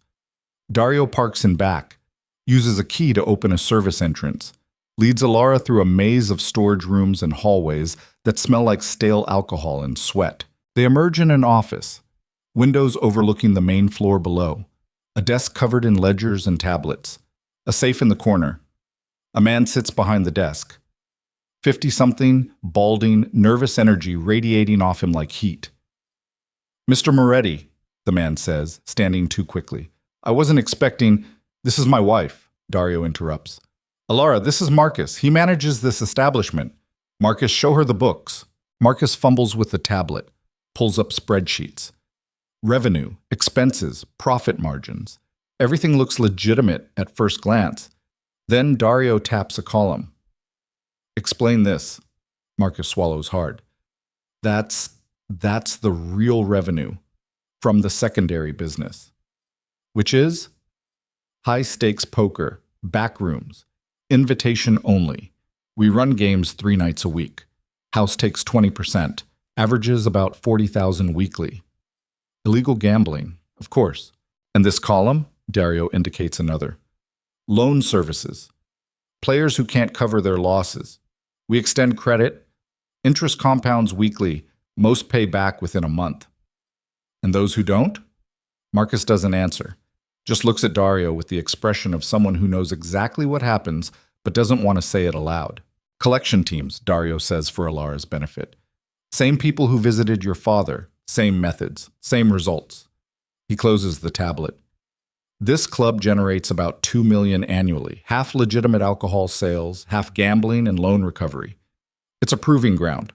We see who can handle money, who can handle pressure, who might be useful elsewhere in the organization. Elara's stomach turns. You're recruiting criminals in a casino. I'm identifying talent in an environment that reveals character. Gambling shows you how people handle risk. Losing shows you how they handle failure. Debt shows you how far they'll go to survive. Daario moves to the window, looks down at the empty club floor. Some of my best people started here, as dealers, as security, as desperate gamblers who impressed me with how they climbed out of their holes. And the ones who don't climb out? Natural selection, Darwinism with money instead of predators. He thanks Marcus and leads Elara back to the car. They drive in silence for 10 minutes before she can form words. How many locations like that do you have? 17, clubs, restaurants, private card rooms, some high-end, some street-level. Different clientele, same business model. That's millions in illegal revenue. Tens of millions, annually, and that's just gambling. He glances at her. Still want to see more? She nods. Can't speak. Her throat is too tight. The second location is a warehouse district, different from the one where he showed her the guns. This place is active, trucks coming and going, forklifts moving pallets, workers in company uniforms operating with assembly line precision. Daario parks near a loading dock. A man approaches immediately, 30-something, built like he spends serious time in a gym, eyes that track everything. Boss, the man says, nods to Elara. Ma'am, this is Stephen, Daario explains. He runs logistics for our import operation. Stephen, walk us through today's shipments. Stephen pulls out a tablet, shows a manifest. 42 containers arrived at port this morning, 38 are clean, electronics, textiles, furniture. Those go to legitimate buyers through normal channels. 4 containers have secondary inventory. Show her. They walk into the warehouse. It's massive, ceiling 2 stories high, rows of shelving packed with boxes, pallets, crates. Everything labeled, organized, tracked. Stephen leads them to a section cordoned off with yellow tape. Security cameras everywhere, guards at each corner. He opens a container. Inside are boxes marked as commercial kitchen equipment. Large, heavy, innocent looking. Until Stephen opens one. Kitchen equipment on top. False bottom beneath. And under that, pills. Thousands of them. Little blue tablets in vacuum-sealed bags. Fentanyl precursors, Daario explains calmly. Imported as industrial chemicals, processed in controlled facilities, distributed through a network of pharmacies and street dealers. We don't manufacture the final product, too risky. We just provide the ingredients. Elara can't breathe. You're poisoning people. I'm providing a product people want. What they do with it is their choice. That's a cop-out and you know it. Her voice rises despite herself. People die from this. Overdoses, addiction, families destroyed. People die from lots of things. Alcohol, tobacco, prescription medications, all legal, all profitable, all socially acceptable. Daario's tone doesn't change. Stays flat, clinical. I don't force anyone to use. I just make sure supply meets demand. That's basic economics. That's murder. That's business. He nods to Stephen. Close it up. Ship it to processing. Stephen seals the container. It's loaded onto a truck within minutes. Driven away to become poison that will flood streets, destroy lives, kill people who think they're just chasing a high. And Elara just watched it happen. Did nothing. Said nothing effective. Became complicit through silent witness. In the car, she can't stop shaking. I think I'm going to be sick, she whispers. You're not. Daario's voice is certain. You're stronger than that. You're processing. That's different. I watched you ship drugs that will kill people. You watched me ship precursors. The actual drugs are made by other people, sold by other people, used by other people. I'm 3 degrees removed from the actual harm. That doesn't make it better. It makes it legal enough to avoid prosecution. That's all that matters. He pulls into traffic. You think I'm a monster? Fine. But every dollar from that warehouse goes toward maintaining this empire, paying salaries for 300 employees, supporting their families, funding legitimate businesses that provide real jobs. The world isn't black and white, Elara. It's all gray. That's convenient philosophy for someone making millions off suffering. Yes, it is. And you're part of it now. You knew I was a criminal. You chose to stay anyway, so spare me the moral outrage. You don't get to clutch pearls with blood on your hands. The words hit like a physical blow, because he's right. She chose this. Chose to stay. Chose to be complicit. And now she gets to live with what that means. The third location is residential. Nice neighborhood, tree-lined streets, houses with manicured lawns and 2-car garages. The kind of place where people raise families and believe they're safe. Daario parks in front of a modest split level, blue siding, white trim, garden with roses. Whose house is this? Elara asks. Mine. Technically. I own it through a shell corporation. It's occupied by a family named Carter. Michael, Sarah, 2 kids. He doesn't get out of the car, just watches the house. Michael works for me, has for 8 years. Started as a driver, moved up to logistics coordination. Good employee, reliable, loyal. Why are we here? Passate. Because 3 days ago, Michael made a mistake. He told his wife about a shipment. Date, time, route, pillow talk, innocent, stupid. His wife mentioned it to her sister. Her sister's boyfriend is a cop. That boyfriend reported it to his supervisor. Now I have a potential investigation brewing because Michael couldn't keep his mouth shut in bed. Ice floods Elara's veins. What are you going to do? That depends. Daario finally looks at her. What do you think I should do? This is another test. This is a decision. I make it every day. People fail. People make mistakes. How I respond determines whether this organization functions on fear or loyalty. So tell me, Elara, how would you handle Michael Carter? Her mind races. He didn't mean to. Intent doesn't matter. Results do. His pillow talk could cost me millions, could get people arrested, could collapse entire networks. But his family are innocent, I know. I'm not going to hurt them. But Michael himself? He violated the most basic rule. Never talk about business. Daario's fingers drum the steering wheel. So what's proportional punishment that sends a message without destroying a family? Elara looks at the house. Through the window she can see movement. A woman, Sarah probably, moving around the kitchen. A child runs past, laughter audible even through glass and distance. Normal life, unaware of the predator parked outside. Fire him, Elara says. Terminate employment. Make it clear why. The fear of losing income, of being cut off from your organization, that's punishment, and it warns others without bloodshed. He knows too much to just fire.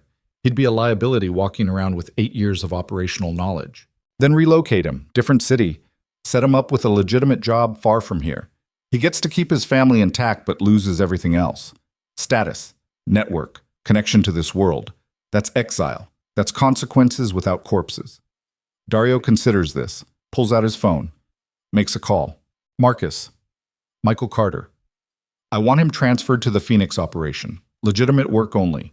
No operational access. Effective immediately. Move his family too. Cover relocation costs. Make it clear this is both punishment and mercy. He ends the call. Looks at Elara. Happy?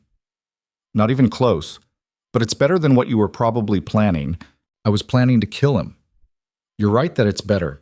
Exile sends the message. Talk and you lose everything you value, without creating a martyr or traumatizing children.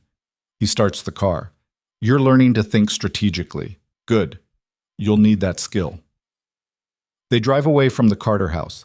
Elara watches it disappear in the side mirror and wonders if she just saved a life or if she's lying to herself about doing something good in service of something evil. The line keeps blurring. Every choice makes it harder to see. The fourth location is an office building, downtown. All glass and steel and corporate anonymity. Daario parks in underground parking, uses a key card to access an elevator that requires biometric scan. They ascend to the top floor. The doors open into a space that looks like any other corporate office. Cubicles, conference rooms, people in business attire typing on computers, talking on phones, drinking coffee. Except the screens Elara glimpses show things that aren't normal business. Financial transactions and cryptocurrencies. Shipping manifests. Surveillance photos. This is headquarters, Daario explains, the legitimate face of the operation. We're registered as an import-export consulting firm. We file taxes. We have HR. We contribute to employee retirement funds. Everything completely above board. Except it's not. Except the consulting we provide is how to move illegal products through legal channels. The imports we facilitate include the containers you saw earlier. The exports include money laundering through art sales and real estate transactions. He leads her through the bullpen. People look up, nod respectfully, return to work. This is where we plan, where we coordinate, where we turn street-level chaos into organized enterprise. They enter a conference room. Wall-to-wall windows overlooking the city, a table that seats 20, monitors built into the walls showing feeds from various locations. Lucia is already there. So are 4 other people Elara doesn't recognize. This is my inner circle, Daario says. You've met Lucia. That's Thomas. He runs financial operations. Rachel handles legal issues. Marcus you met at the club. He manages entertainment venues. And David coordinates our security network. They all watch Elara with expressions ranging from curiosity to suspicion. My wife wanted to understand the full operation, Daario continues. So I'm showing her. Elara, these people keep our empire functioning. They're the brains behind the muscle, the strategy behind the violence. Thomas speaks first. With respect, boss, is this wise? She's been here a month. That's not enough time to what? Trust her? She's my wife. She stays. Therefore, she needs to understand. Daario's tone brooks no argument. Brief her. Show her the numbers, the projections, the expansion plans. I want her fully informed by end of day. He leaves. Elara stands alone with 5 people who look like they'd happily throw her off the roof if given half a reason. Lucia breaks the silence. Sit. We don't have all day. What follows is 3 hours of the most terrifying education Elara's ever received. Thomas shows her spreadsheets. Revenue streams broken down by operation. Gambling generates X amount. Drug precursors generate Y. Gun running generates Z. Real estate laundering, art fraud, cryptocurrency manipulation, loan sharking, protection rackets. The numbers are staggering. Last year's gross revenue, $400 million. Net profit after expenses, payroll, bribes, and losses, $90 million. Daario personally cleared $30 million after everything filtered through various accounts and shell corporations. $30 million. From drugs and guns and gambling and blood. Rachel explains the legal protections. Shell companies, offshore accounts, lawyers on retainer, politicians on payroll, judges who owe favors. Law enforcement that looks the other way because their pension funds are invested in Daario's legitimate businesses. The corruption runs so deep it's become infrastructure. Marcus details the recruitment pipeline, how they identify talent in clubs, how they test loyalty, how they promote from within, how they handle dissent. David walks her through security protocols, surveillance networks, counterintelligence, how they track threats, how they neutralize them. By the time they finish, Elara's head spins. This isn't a gang, it's a corporation, organized, efficient, ruthless. And she's sitting in the C-suite being briefed like an executive. Questions? Lucia asks. Elara has 1,000. Only one matters. Why are you really showing me this? Silence. The five exchange glances. Finally, Thomas answers. Because Daario thinks you might be useful, not just as window dressing, as actual strategic asset. Someone who sees things differently, who thinks outside our insular perspective. Or, Rachel adds, because he's testing whether you'll run to the authorities with what you've learned. Either you're committed or you're a threat. This forces clarification. And if I'm a threat, David smiles. It's not friendly. Then we handle it, permanently. He wouldn't let you. We wouldn't ask permission. The threat hangs in the air. Enough, Lucia snaps. She's here, she's committed. Stop trying to intimidate her. To Elara, you need anything clarified? Any operations you don't understand? Elara's mind churns. She's just been handed the keys to the kingdom. Every operation, every revenue stream, every vulnerability. If she wanted to destroy Daario, she now knows exactly how. Which means he either trusts her completely, or he's laid a trap she hasn't spotted yet. I understand, Elara says carefully. More than I wanted to, less than I probably should. Lucia nods. Good answer. Come on. Daario wants you back downstairs. Daario waits in the parking garage, leaning against his car, phone in hand. He looks up when they approach. Done? He asks Lucia. Completely briefed. She knows everything now. Good. Daario opens the passenger door for Elara. Get in. One more stop.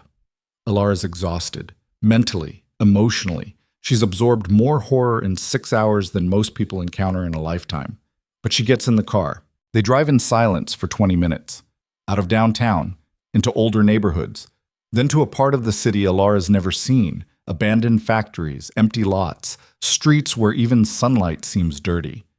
Daario parks in front of a building that barely stands, boarded windows, graffiti-covered walls, the kind of place police don't patrol because there's nothing left worth protecting. Why are we here? Elara asks. Because you need to see where I came from. Daario gets out. Come on. He leads her through a gap in the boards. Inside, the building is gutted. Stripped copper, broken glass. Evidence of squatters, mattresses, needles, trash. They climb stairs that creak ominously.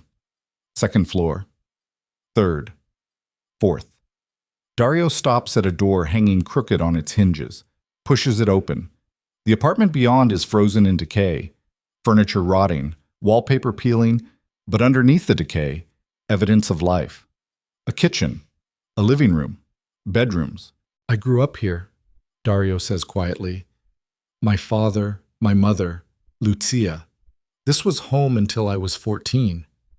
Elara looks around, tries to imagine a family living here, fails. What happened? My father built his empire from nothing, started as a street dealer, worked his way up, made enemies, made money, moved us somewhere nicer when I was 12. Daario walks to a window, looks out at the wasteland below. But he never forgot where he came from. Used to bring me back here, make me remember what we escaped, what we'd return to if we ever showed weakness. That's bleak. That's reality. You think I'm cruel? I'm restrained compared to what I witnessed growing up. You think my methods are harsh? They're measured compared to what my father did to maintain power. He turns to face her. I showed you everything today, the money, the operations, the scope. But this is the context. This is why I can't just walk away, why I can't be soft, why mercy is a calculated risk rather than a default. You're trying to justify. I'm not justifying anything. I'm explaining. There's a difference. He moves closer. You wanted to understand, to see everything. Fine. Now you have. You know how the empire functions, how much money flows, how many people depend on it, how deeply it's embedded in this city's infrastructure. And you know where it came from. Desperation, survival, the fight to never end up back in places like this. Elara's throat tightens. I still don't. You don't have to forgive. You don't have to approve. You just have to understand that every choice I make comes from this. He gestures around the ruined apartment. From knowing how fast you can fall, how permanent that fall can be, how the world doesn't care if you live or die as long as you don't disrupt comfortable people's comfort. They stand in the ruins of his childhood, and Elara feels something crack inside her. Not sympathy, not forgiveness, but recognition. Her father sold her because he was desperate, falling, terrified of losing everything. Daario built an empire because he was desperate, climbing, terrified of having nothing. Different responses to the same fear. She's not sure which is worse. See, the drive back to the penthouse is silent. Elara's brain feels stuffed with information, horror, numbers, revelations. She needs to process, to think, to figure out what she does with everything she now knows. But when they arrive, there are cars in the garage that weren't there this morning. 3 SUVs, black, idling. Men stand beside them. 6, armed, watching. Daario's entire body goes rigid. Stay in the car, he orders. What's happening? I don't know, but those aren't my people. His hand goes to his jacket, where his gun waits. Lock the doors. Don't open them unless I tell you to. He gets out slowly, hands visible, non-threatening posture but ready to move. One of the men steps forward, thick accent, Russian. Mr. Moretti, we need to talk. Mr. Coslov sends his regards. Elara's stomach drops. The deal. The partnership. Something went wrong. I wasn't expecting a visit, Daario says carefully. If Victor wants to discuss terms, not terms, clarification. The Russian gestures. 2 of his men move toward Daario. Dario's hand shifts fractionally toward his gun. I wouldn't, the Russian says. We have men upstairs in your penthouse with your sister. She's comfortable, for now. But that comfort depends on your cooperation. Every muscle in Dario's body goes taut. If you've hurt her, we haven't, yet. But Mr. Coslov has concerns, questions about your operation, about your stability. The Russian's eyes shift to the car, to Elara. And about your wife. He wants to verify certain claims. What claims? That she's who you say she is.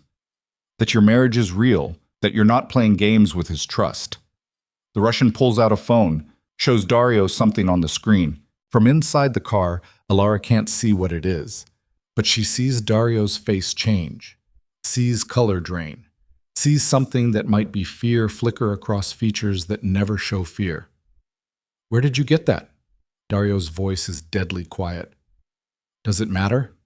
What matters is Mr. Coslov now questions everything you told him, everything your wife confirmed. He wants answers, real ones, no performance, no script. Fine, I'll talk to Victor, name the time and place. Now, here, but not you. The Russian gestures to the car. Her. Absolutely not. Not negotiable. Mr. Coslov wants to speak with your wife, alone. She comes with us. You stay here. She answers questions. If answers satisfy, she comes back. Everyone happy. If answers don't satisfy. The Russian smiles.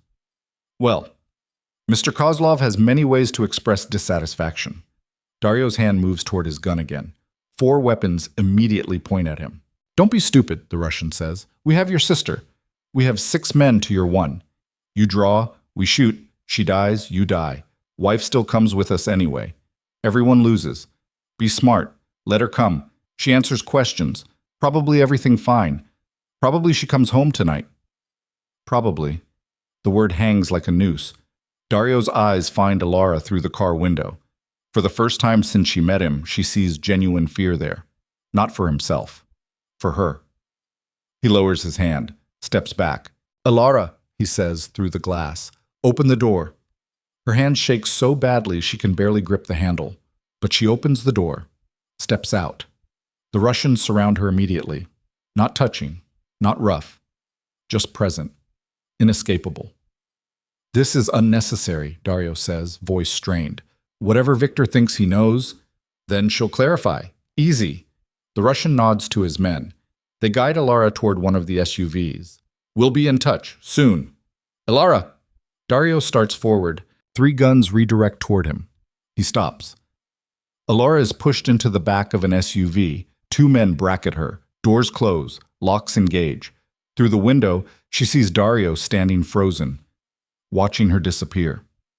The last thing she sees before they pull away is his expression. Fury and fear and something that might be regret. Then they're moving. Out of the garage. Into traffic. Away from the penthouse.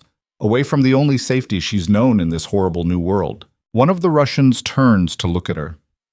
"You're going to tell Mr. Coslov the truth," he says. "All of it. And then we'll see if you survive the consequences."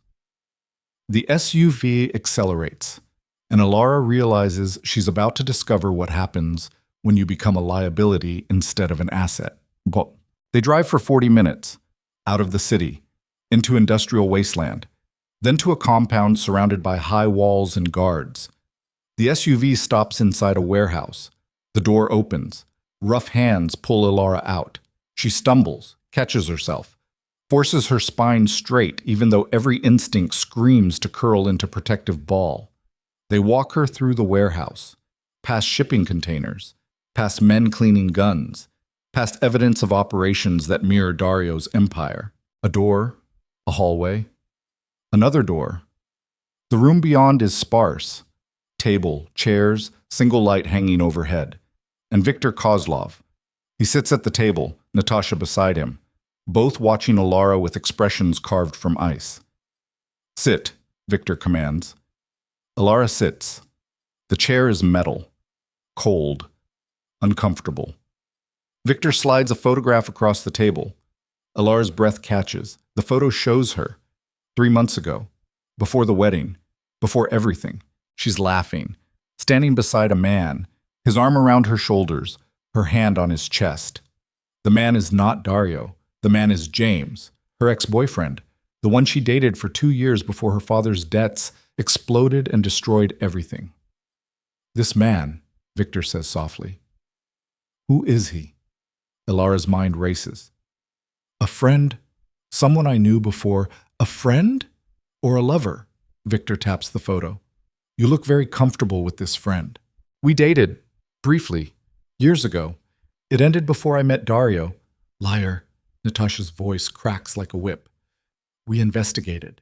This photo is from 3 months ago. Your wedding was 5 weeks ago, which means you were with this man while your husband was negotiating our deal." "No, it's not. The photo is old." "The metadata says otherwise." Victor produces a tablet, shows her technical details she doesn't understand but look damning. 3 months, which means your marriage to Daario Moretti is even younger than we thought, which means it's likely exactly what we suspected. Performance, strategy, lie. "It's not a lie." "Then explain this." Another photo. This one shows James outside her father's house. Recent. She can see her father's car in the background. The same car he bought last month with money that definitely came from somewhere questionable. "I don't know why he's there." "Your father still owes Daario money, $600,000 remaining on the original debt."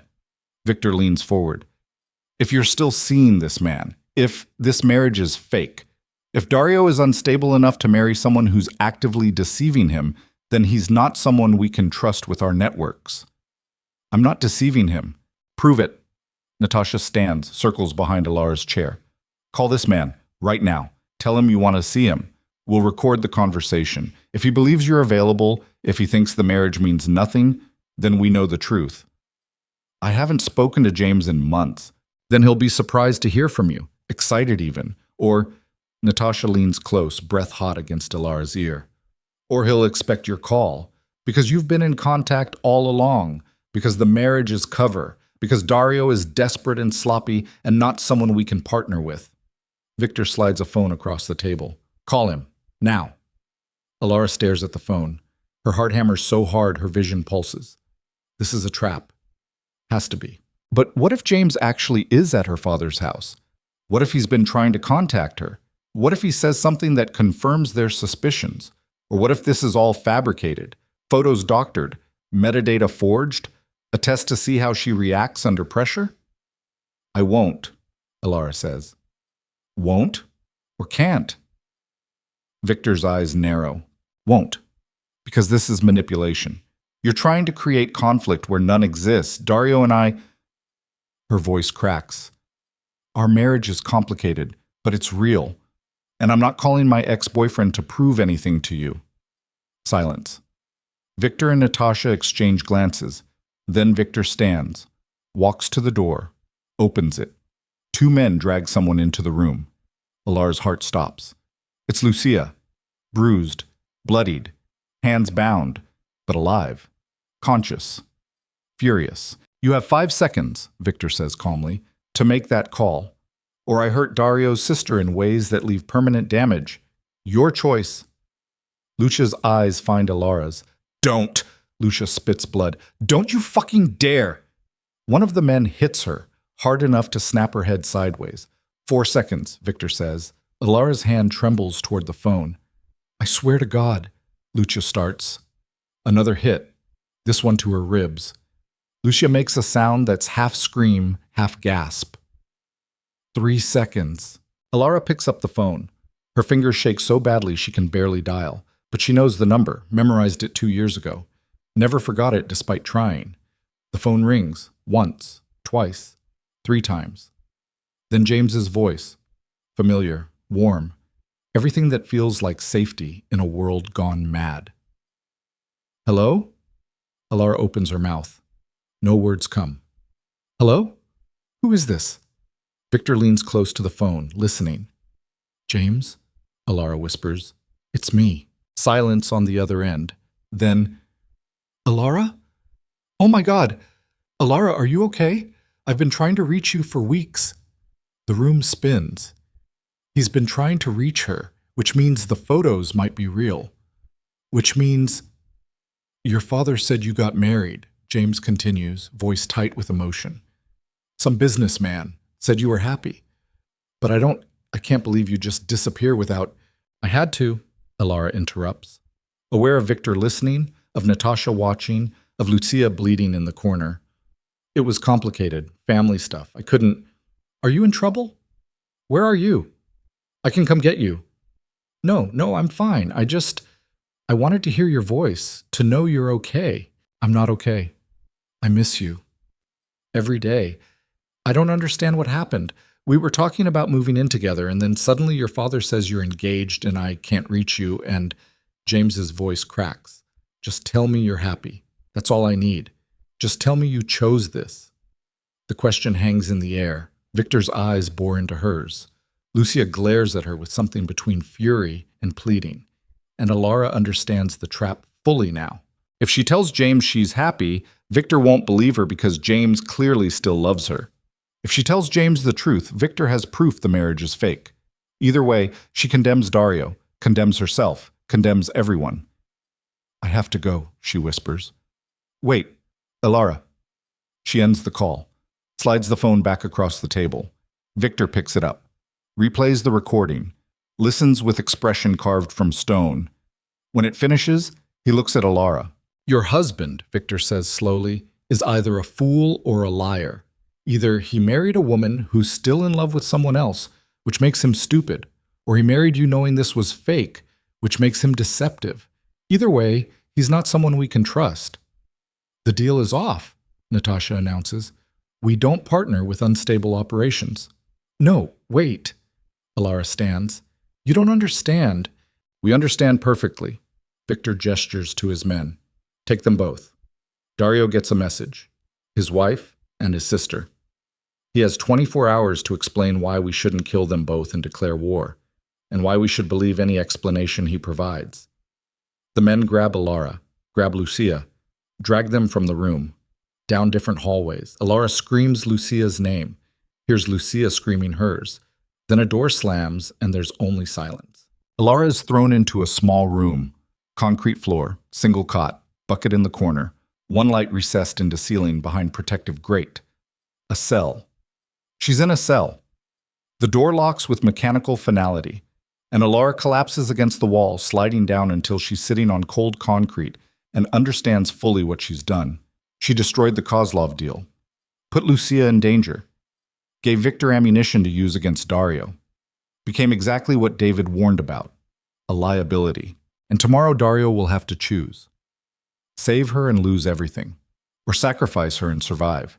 She knows which choice makes strategic sense, knows what she'd advise if she were in his position, knows that the woman she's become, cold, calculating, complicit, would make the same decision he's about to make. Cut losses, eliminate liabilities, survive. The light in the cell flickers, and Elara sits in this darkness of her own making, waiting to discover if the monster she married has any humanity left, or if she's finally learned what it means to be truly expendable. The concrete is cold enough to leach heat through Elara's clothes, through her skin, straight into bone. She doesn't know how long she's been sitting here, hours maybe. The light overhead doesn't change, no windows, no way to track time except the slow accumulation of numbness in her legs and the thirst building in her throat. She's gone over the phone call 100 times, every word, every inflection, trying to figure out what she could have said differently, how she could have salvaged it. The answer is always the same. She couldn't. The trap was perfect. Victor designed it to have no escape route. Either she proved the marriage was fake, or she proved Daario was careless. Either way, the deal died. And now she's leverage. A bargaining chip, a problem to be solved. The door opens. Elara scrambles to her feet, ignoring the pins and needles shooting through her calves, tries to look stronger than she feels. A guard enters, different from the Russians who brought her here. This one is younger, nervous energy. He carries a bottle of water and a wrapped sandwich. "Eat," he says in accented English, sets them on the cot. "Drink. Boss says you stay healthy until he decides what to do with you." "Where's Lucia?" "Daario's sister. Is she—" "Alive. Separate cell. No talking." He backs toward the door. "Wait, please. Just tell me what's happening. How long have I been here? What is Victor?" "No talking." He leaves. Door locks. Elara stares at the water bottle like it might be poisoned, but her throat is sandpaper, and she's smarter than that. If they wanted her dead, she'd be dead already. She drinks half the bottle in desperate gulps. The sandwich is generic turkey and cheese, but she forces herself to eat it. Needs strength. Needs to think. Needs to survive whatever comes next. She's finishing the last bite when she hears it. Distant. Muffled by walls and doors. Gunfire. Her heart stops. Then starts again, hammering so hard she feels it in her teeth. More shots. Closer now. Automatic weapons. The sharp crack of pistols. Shouting in Russian and English. The lights flicker. Go out completely. Emergency lighting kicks in. Dim red glow that makes everything look like it's drowning in blood. Elara backs against the far wall. Tries to make herself small, invisible. Her hands shake so badly she has to clench them into fists. More gunfire, right outside now, screaming. A body hits something heavy and metallic with a sound that makes her stomach turn. Then silence. Worse than the noise. Silence that stretches and stretches until she can't breathe through the tension. The door explodes inward. Not unlocked, not opened. Exploded, the lock blasted apart, hinges torn, the entire thing hanging crooked. Daario steps through the wreckage. He's covered in blood. Not all his, probably not mostly his, but enough to paint him in violence. Gun in one hand, knife in the other, eyes wild with something between fury and fear. He sees her. For 1 second, everything stops. Then he's moving, crossing the cell in 3 strides, hands on her face, checking for injuries with touch that's almost gentle despite the blood. "Are you hurt?" His voice is ragged, desperate. "Did they—" "I'm fine. I'm okay." Her hands come up, grab his wrists. Grounding or being grounded, she's not sure. Daario, what did you... What I had to. He releases her face, grabs her hand instead. We need to move. Now. This place is a war zone, and we're not staying to see who wins. He pulls her toward the door. The hallway beyond is carnage. Bodies. So many bodies. Russian guards torn apart by bullets. Blood on walls, floor, ceiling, shell casings everywhere. The smell of gunpowder and copper, and something worse. Elara's stomach heaves, but she swallows it down, forces her feet to move. Daario's hand is iron around hers, pulling her forward through the nightmare. Where's Lucia? Elara gasps. Already out. David got her 10 minutes ago. You were deeper in, took longer to reach. He stops at a corner, checks both directions, gestures her forward. Stay behind me. Stay low. Do not stop moving no matter what you see. They run. Past more bodies. Past a room where someone is screaming in Russian. Past an open door showing security monitors, most screens black, some showing firefights still raging in other parts of the compound. They burst through an exit into a loading bay. 2 SUVs idle nearby. Engines running. Doors open. David behind the wheel of the first one, weapon out the window, providing cover fire. Lucia in the passenger seat, blood streaming from a cut above her eye, her own gun tracking targets. Move! Daario shouts. They sprint for the vehicles. Bullets snap past. Too close. One close enough Elara feels the air displacement against her neck. Daario returns fire without slowing, his aim somehow perfect despite the chaos. They reach the SUV.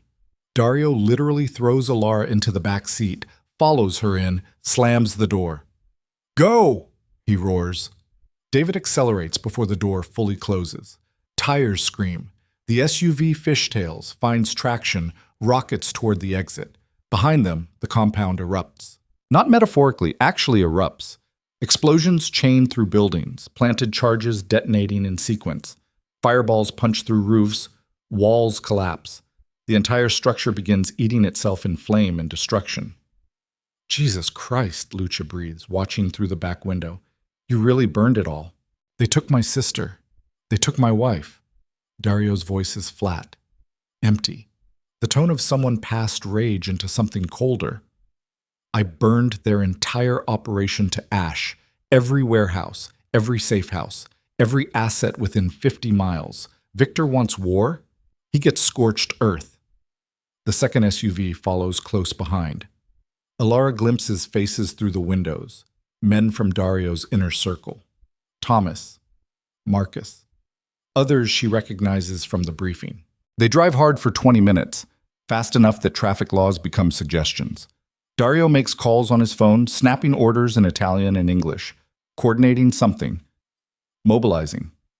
Finally, they slow, pull into an underground garage Elara doesn't recognize. Different building, different part of the city. When the engines cut, the silence is deafening. Lucia is first out. She leans against the SUV, breathing hard, wiping blood from her face with the back of her hand. That was insane, she says to Daario. Even for you, Victor's going to retaliate hard. Let him try. Daario helps Elara out of the vehicle. His hands are steadier now, but still covered in blood. He violated every rule. Took my family. Threatened my wife. He gets what he gets. The deal is dead. Was dead the moment he grabbed you both. I don't negotiate with people who take hostages. He turns to David. Status? Perimeter secure. Buildings empty except for our people. We've got eyes on all approaches. If Victor's people try to follow, we'll see them coming. David reloads his weapon with mechanical precision. But boss, we need to talk strategy. What you did tonight, that's a declaration. Open war.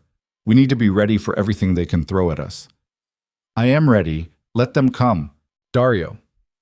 Thomas emerges from the second SUV, tablet in hand, expression grim.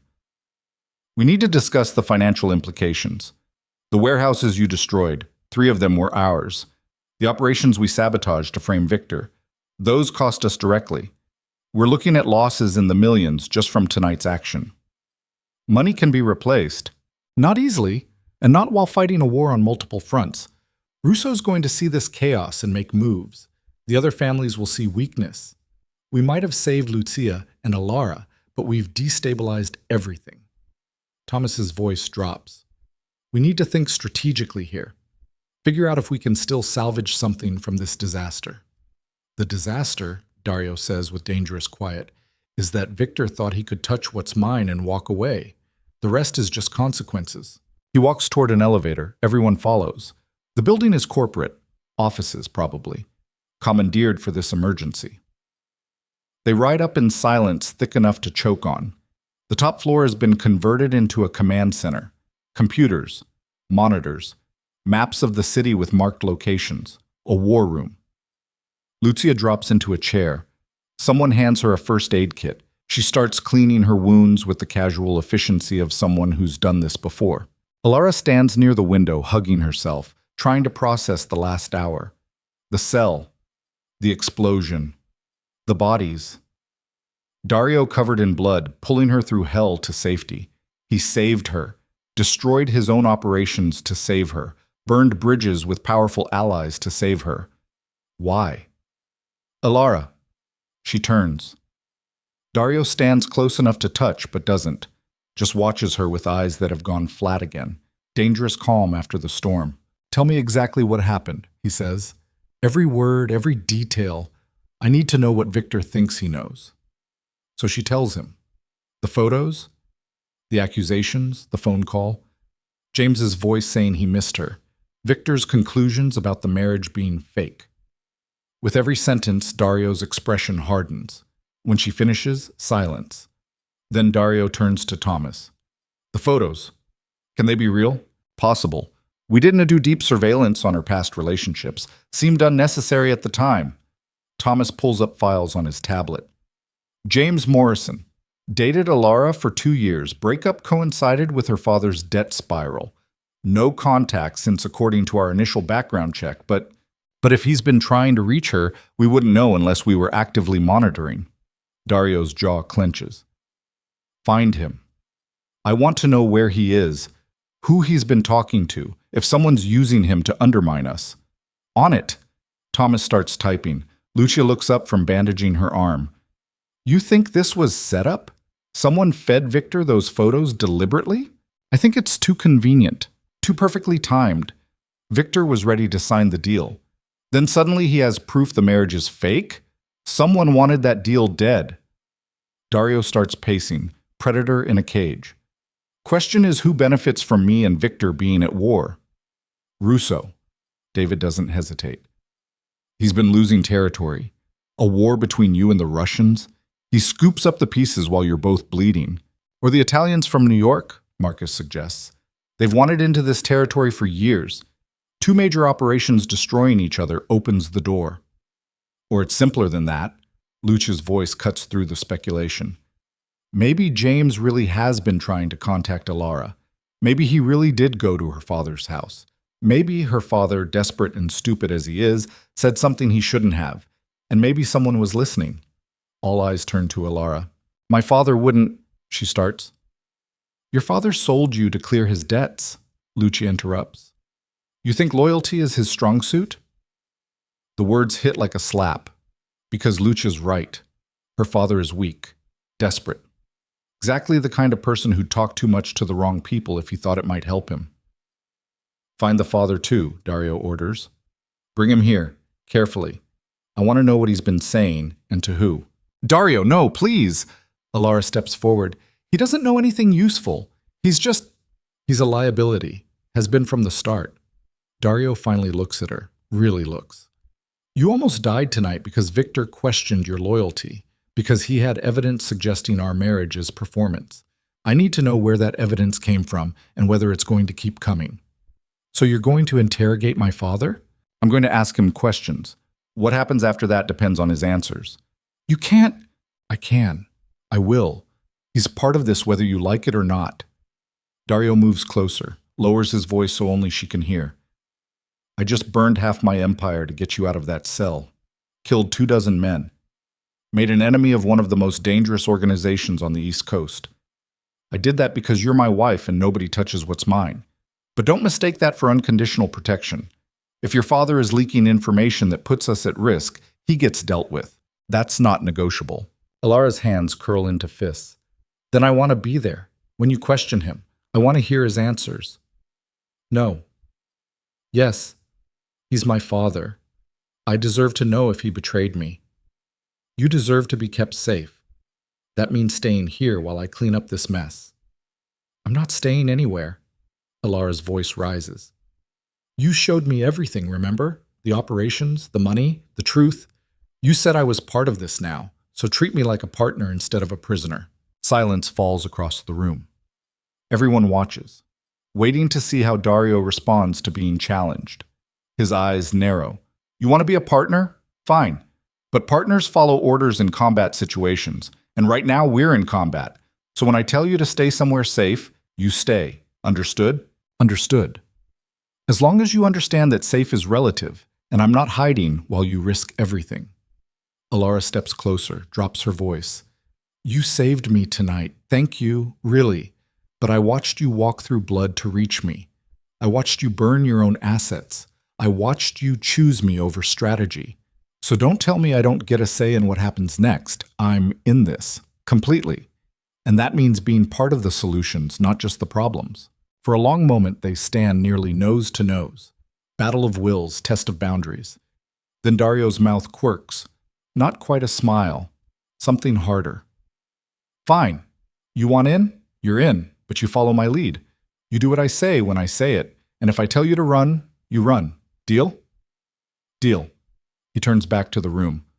Thomas, status on James Morrison? Found him, still at his apartment downtown. No unusual activity. Want me to bring him in? Not yet. Put surveillance on him. I want to know if anyone else is watching him. If he's bait or just collateral. Daario pulls up a map on one of the monitors. Victor's going to regroup. He'll hit us somewhere he thinks we're weak. Marcus, how's security at the clubs? Reinforced after tonight. Extra men. Panic buttons. But boss, the clubs are civilian spaces. If Victor attacks there, he won't care about civilians. He'll want maximum impact. Fear. Headlines. Proof he's not to be trifled with. Daario's finger traces routes on the map. David, pull everyone back from the outer territories. Consolidate. I want our people in defendable positions. Victor wants a war. We fight on ground we choose. Orders fly. People scatter to execute them. The command center becomes organized chaos, phones ringing, keyboards clicking, voices overlapping in multiple languages. Elara sinks into a chair near the window. Her adrenaline is crashing, exhaustion creeping in. She's been awake for how long? She's lost count. Everything blurs together. The cell, the explosion, the escape. Daario covered in blood. The image won't leave her mind. He killed for her tonight. Lots of people. Didn't hesitate, didn't calculate cost. Just moved with absolute purpose. Save Elara, save Lucia, burn everything else. She spent weeks watching him be cold, calculating, strategic. Tonight, he was none of those things. Tonight, he was something else entirely. Here. Lucia appears beside her, hands her a bottle of water and 2 pills. What are these? Elara asks. Painkillers. You're going to crash hard in about an hour. These'll take the edge off. Lucia sits in the next chair, winces as she settles. Hell of a night. Are you okay? Your head... I've had worse. This is nothing. Lucia touches the bandage above her eye.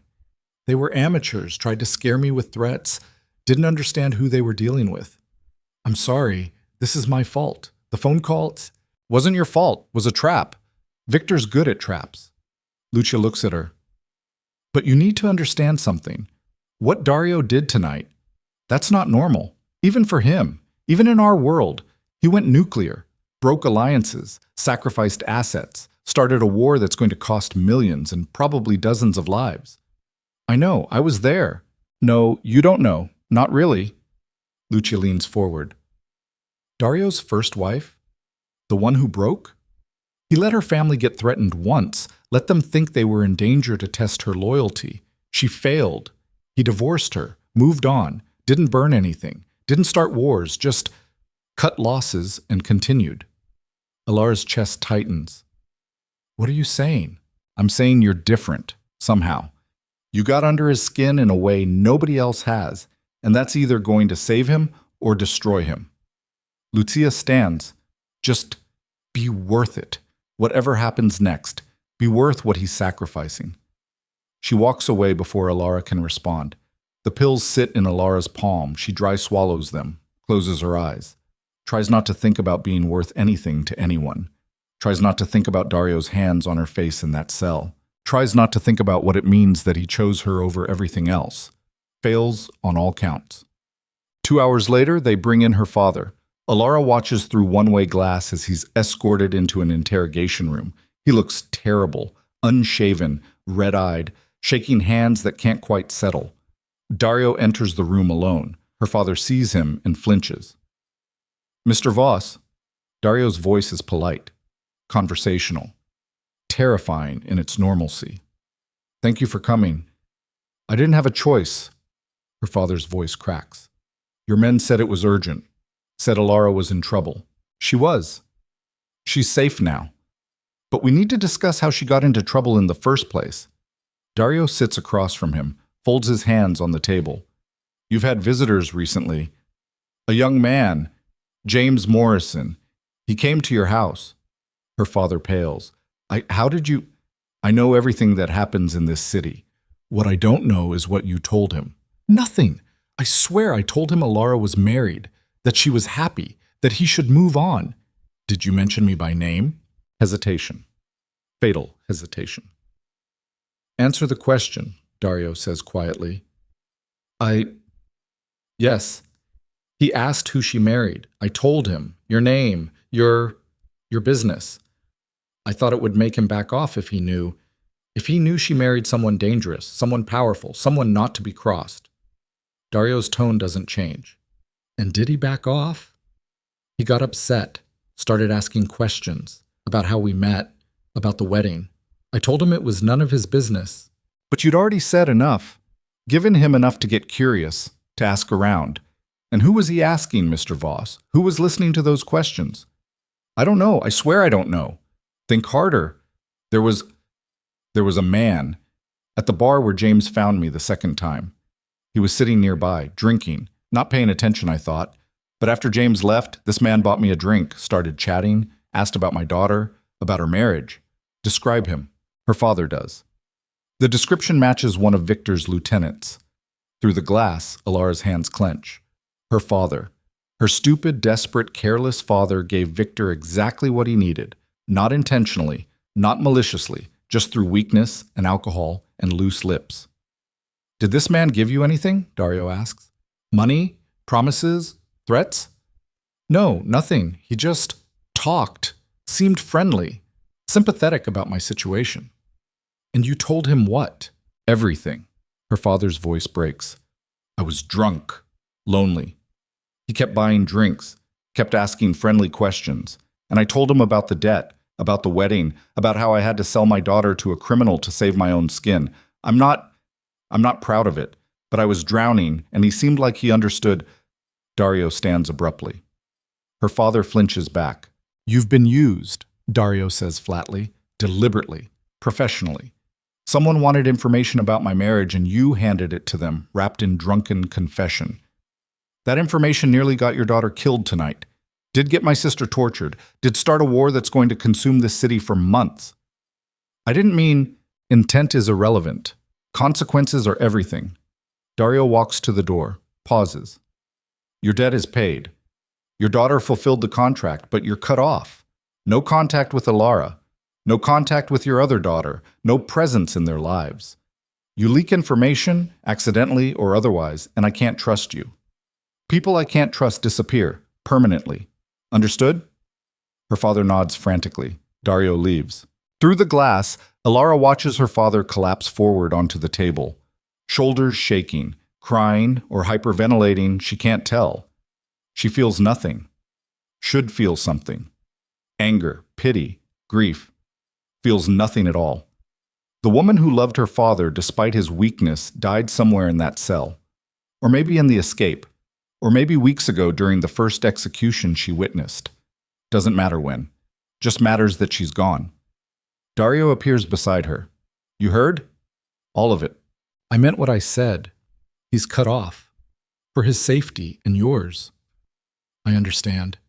Her voice sounds hollow, distant. "He's a liability. You eliminate liabilities. I exile them when they're family. That's the best I can offer. It's more mercy than he deserves. Elara turns from the window. What now? Now we wait. Victor's going to respond. Question is when and where. Daario checks his phone. Thomas found something interesting. James Morrison's apartment has 3 separate surveillance teams watching it. Russians, Russo's people, and a team we can't identify. Everyone's watching everyone. Welcome to the game. Daario pockets his phone. Get some rest. We've got a few hours before the next move. I'm not tired. You're dead on your feet. Don't lie to me about your condition. Fine. I'm exhausted, terrified, confused, and completely wired on adrenaline that won't let me shut down. She meets his eyes. Better? Honest. I'll take it. He gestures toward a door. There's a room set up. Bed, bathroom. Not the penthouse, but it's secure. Try to sleep. I'll wake you if anything changes. Elara wants to argue, wants to insist on staying in the command center, being part of every decision, but her body is screaming for rest. She nods, follows him to the room. It's sparse. Corporate. Sofa that converts to a bed. Small attached bathroom. No windows. A safe room. A cage with better furniture. Daario lingers in the doorway. What you said earlier about being worth it. Lucia told you that? Yes. She's not wrong. What I did tonight will have repercussions for years. Financially, politically, personally. He's quiet for a moment. I need to know if you understand that. If you understand what you represent now. I represent your biggest vulnerability. Your weakness that enemies can exploit. No. He steps into the room, closes the distance between them. You represent the first thing in 10 years I've prioritized over strategy. The first choice I've made with my heart instead of my head. That makes you dangerous in ways that have nothing to do with Victor or Russo or anyone else. I don't understand. You don't have to. Not yet. His hand comes up, cups her face, thumb brushing her cheekbone. Just survive. Keep being stronger than you look. Keep pushing back when I'm wrong. Keep being worth saving. Then he's gone. Door closing. Lock engaging. Elara stands alone in the safe room and touches her face where his hand was. Her cheek is wet. She's crying. Didn't even notice when it started. She collapses onto the sofa bed and lets exhaustion take her under. She wakes to explosions. Not close, but close enough. The building shakes. Alarms scream. Emergency lighting kicks on. Elara's on her feet before she's fully conscious, heart hammering, training from earlier kicking in. She runs to the door, locked from outside. Daario! She pounds on it. Lucia, someone! The door flies open. One of Daario's men, Marcus, gun drawn. Come on, we're evacuating. Building's compromised. What happened?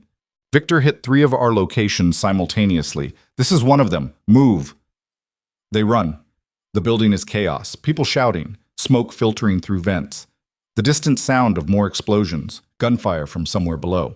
Marcus pulls her toward a stairwell. They descend. 2 floors, 3, 4. Burst into the parking garage, SUVs waiting.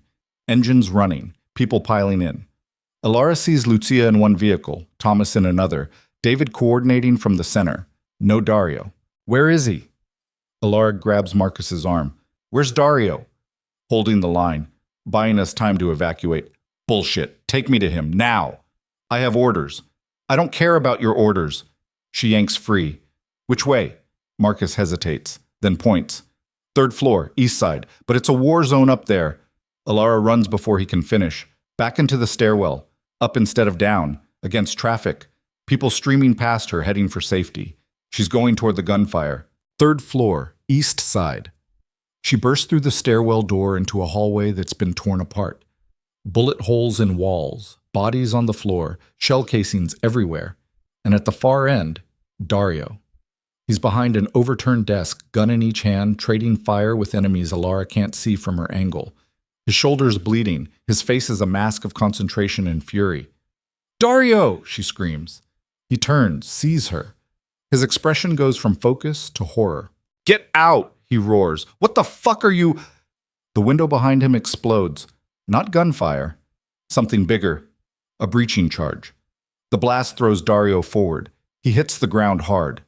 Doesn't get up. Men pour through the shattered window. Russians. 3 of them. Weapons raised. Elara doesn't think. Just moves. She grabs a gun from a fallen guard. It's heavy. Wrong. She's never fired a weapon in her life. She pulls the trigger anyway. The recoil nearly breaks her wrist. The shot goes wide. Hits nothing. But it makes the Russians pause. Turn toward her.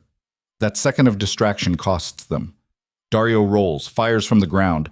2 shots. 2 bodies drop. The third Russian dives for cover, returns fire. Elara hits the ground. Bullets punch through drywall where she was standing. Daario's moving again. Injured but functional. He closes the distance. Hand to hand, brutal, efficient. The Russian goes down hard, stays down. Then silence, except for the alarms and distant firefights. Daario turns to Elara. "I told you to evacuate," he says through gritted teeth. "And I told you I'm not hiding." She stands on shaking legs, still holding the gun. "You're hurt. Flesh wound. I'll live." He staggers slightly, catches himself. "We need to move. More coming." He's right. She can hear them, boots on stairs, voices coordinating. Daario grabs her hand. They run. Different route. Back stairs, service corridors. The building is a maze, but he navigates without hesitation. They emerge in the parking garage just as the last SUV is pulling out. "Wait!" Daario shouts. The vehicle stops. Door opens. Lucia inside. "Get in!" she screams. They pile in. Door slams. The SUV accelerates. Behind them, the building erupts in flames. Real flames this time. The entire structure becoming an inferno. "Victor's burning everything we have," Thomas says from the driver's seat. His face is grim. 5 locations hit simultaneously. The clubs, 2 warehouses, this building. He's escalating faster than we projected. Then we escalate back. Daario's breathing hard, blood soaking through his shirt.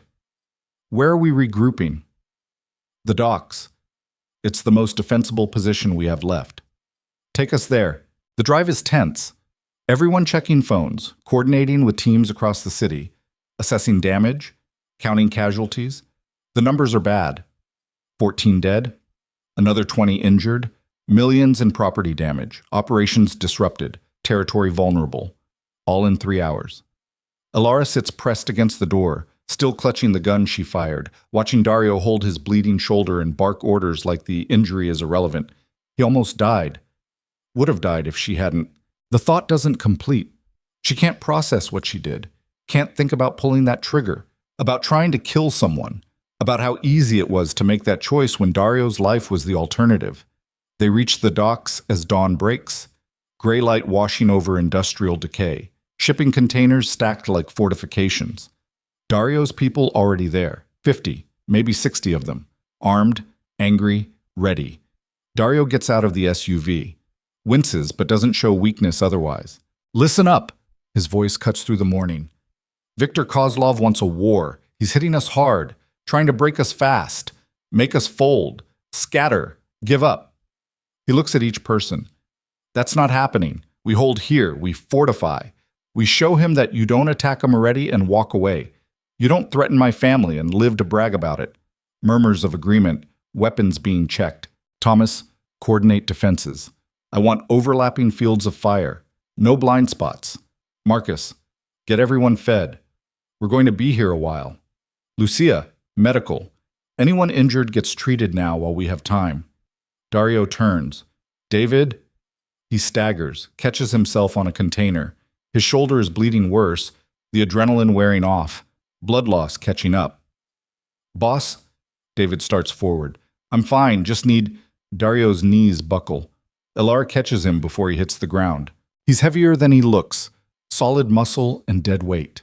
She goes down with him but breaks his fall. "Medic!" Lucia screams. "Now!" People swarm, hands lifting Daario, carrying him toward a container that's been converted into makeshift medical station. Elara follows. No one stops her. Inside, they lay him on a table, cut away his shirt. The wound is worse than it looked, Bullet grazed his shoulder, but there's shrapnel embedded. Glass from the window explosion. The medic starts working, extracting fragments, cleaning, suturing. Daario's conscious through all of it, jaw clenched, eyes fixed on the ceiling, not making a sound. Elara stands near his head. She doesn't know why, doesn't know what she's doing, just knows she needs to be close. His hand finds hers, squeezes hard enough to hurt. She squeezes back. The medic finishes.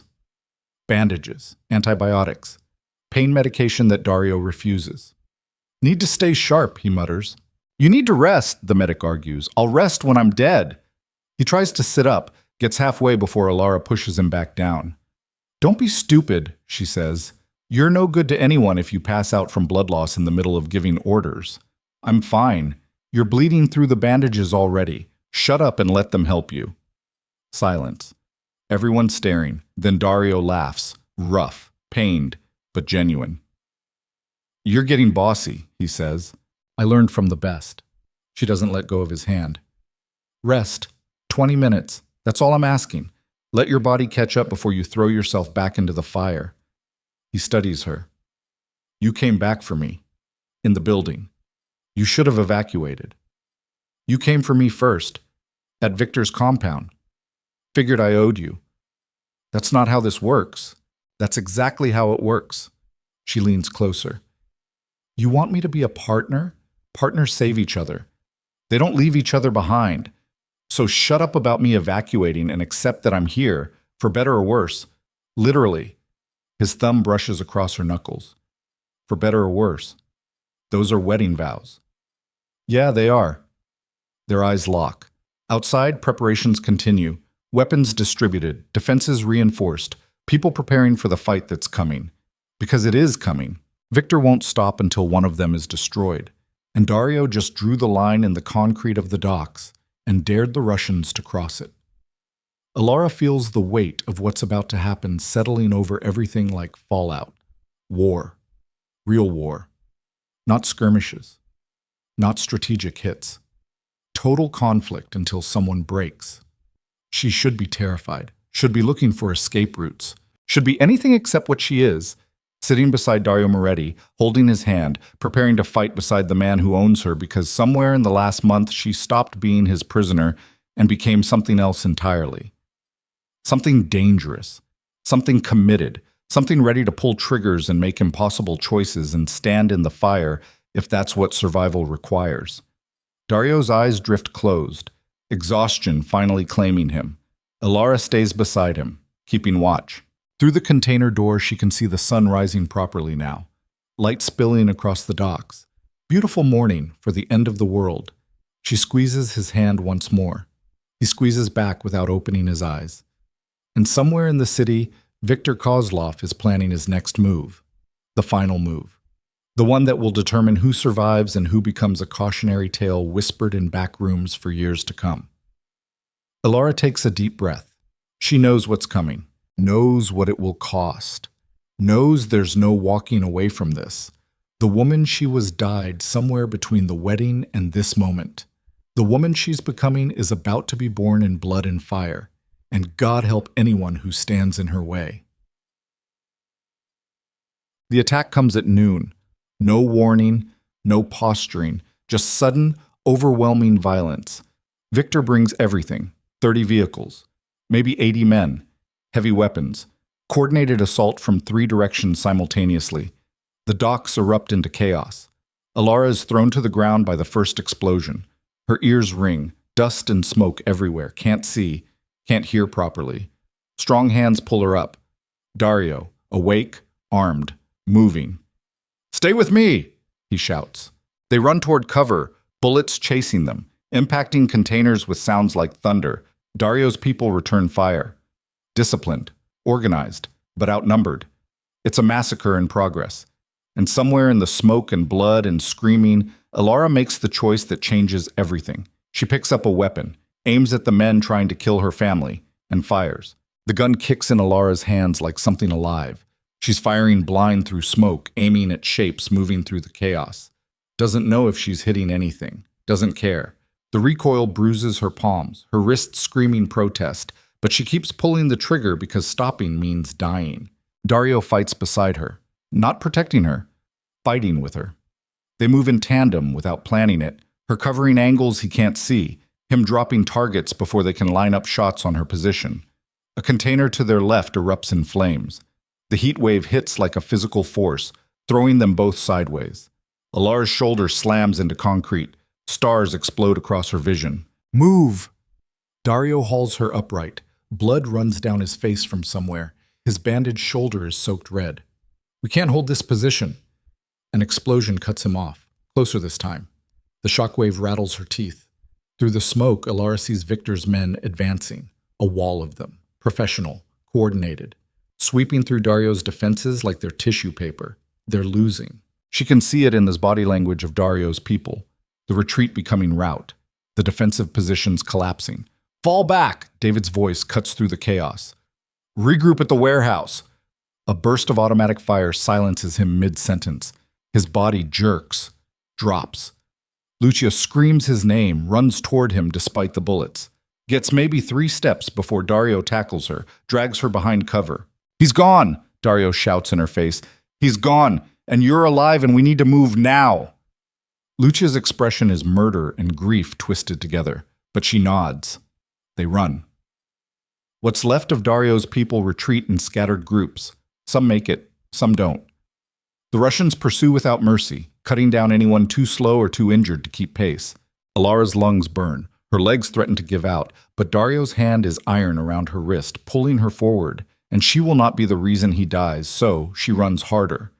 They reach the warehouse, a massive structure at the edge of the docks. Thomas holds the door, rifle in hand, providing covering fire as people flood through.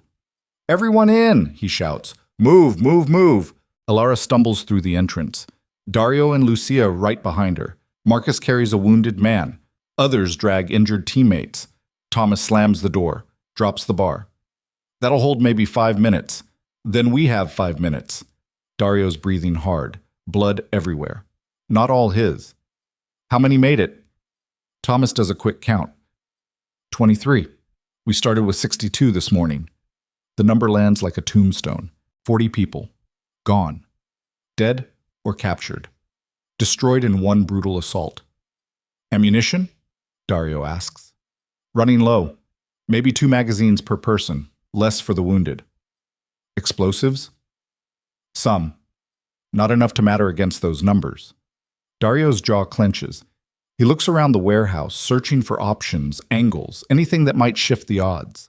Elara sees it in his eyes, the calculation, the acceptance. They're trapped, outgunned, outnumbered. This is the end. There's a boat, Marcus says suddenly. Service dock on the north side, small, holds maybe 10 people. If we create a distraction, 10 people out of 23. Dario's voice is flat. Who decides who lives? Silence. You do, Lucia says. You and Elara go. Take critical personnel. The rest of us buy you time. No! The word comes from Elara, louder than she intended. Everyone turns. No, we don't sacrifice half the people here so the other half can maybe escape. That's not a plan. That's surrender with extra steps. You have a better idea? Thomas asks. Not hostile, genuinely asking. Elara's mind races. She's seen Dario's operations, seen how they function, seen the weak points and the strengths. Victor brought everything here, she says slowly, working through it as she speaks. 80 men, heavy weapons, multiple vehicles. That's his entire force concentrated in one location. Which is why we're losing, Marcus points out. But it also means everywhere else is undefended. His warehouses, his safe houses, his money. She turns to Daario. You showed me the financial operations, the accounts, the shell companies. I remember the access codes from the briefing. Dario's eyes narrow. You want to rob him while he's killing us? I want to make him choose between finishing us and saving his empire. If we can hit his financial infrastructure hard enough, fast enough, he'll have to pull back, regroup. That gives us the opening we need. How do we hit anything from here? We're pinned down. We don't. But Thomas can. Elara looks at the financial coordinator. You have remote access to banking systems. You can move money, hide it, destroy records. If I give you Victor's account information, can you drain him? Thomas blinks. Theoretically, yes. If the access codes are current, if their security hasn't been updated, Can you or can't you? I can try, but I'd need time. 30 minutes minimum to break their encryption and move enough money to hurt. Then we buy you 30 minutes. Elara turns to Daario. We make them think we're trying to escape. Draw them to the south side. While they're focused there, Thomas works. When Victor realizes his money is disappearing, he'll have to respond. That's when we actually move. Daario stares at her. That's insane. You have a better option? He doesn't. They both know it. Do it, he tells Thomas. Set up somewhere secure. Start pulling their financial network apart. Thomas nods, grabs his equipment. 2 others go with him, heading deeper into the warehouse where they might have a chance. Daario turns to the rest. The plan is simple. We make noise on the south side, draw their attention, hold for 30 minutes, then we extract via the north boat. Questions? Yeah, Lucia says. Who stays behind to keep making noise after we evacuate? Nobody stays behind. Daario's voice is steel. We set timers. Explosives throughout the south section. They detonate on sequence. Keep the Russians occupied while we're already gone. It's a lie. They all know it. There's not enough explosives for that kind of sustained distraction. Someone will have to stay. Hold the line. Make the sacrifice real. But nobody argues, because arguing wastes time they don't have. They move.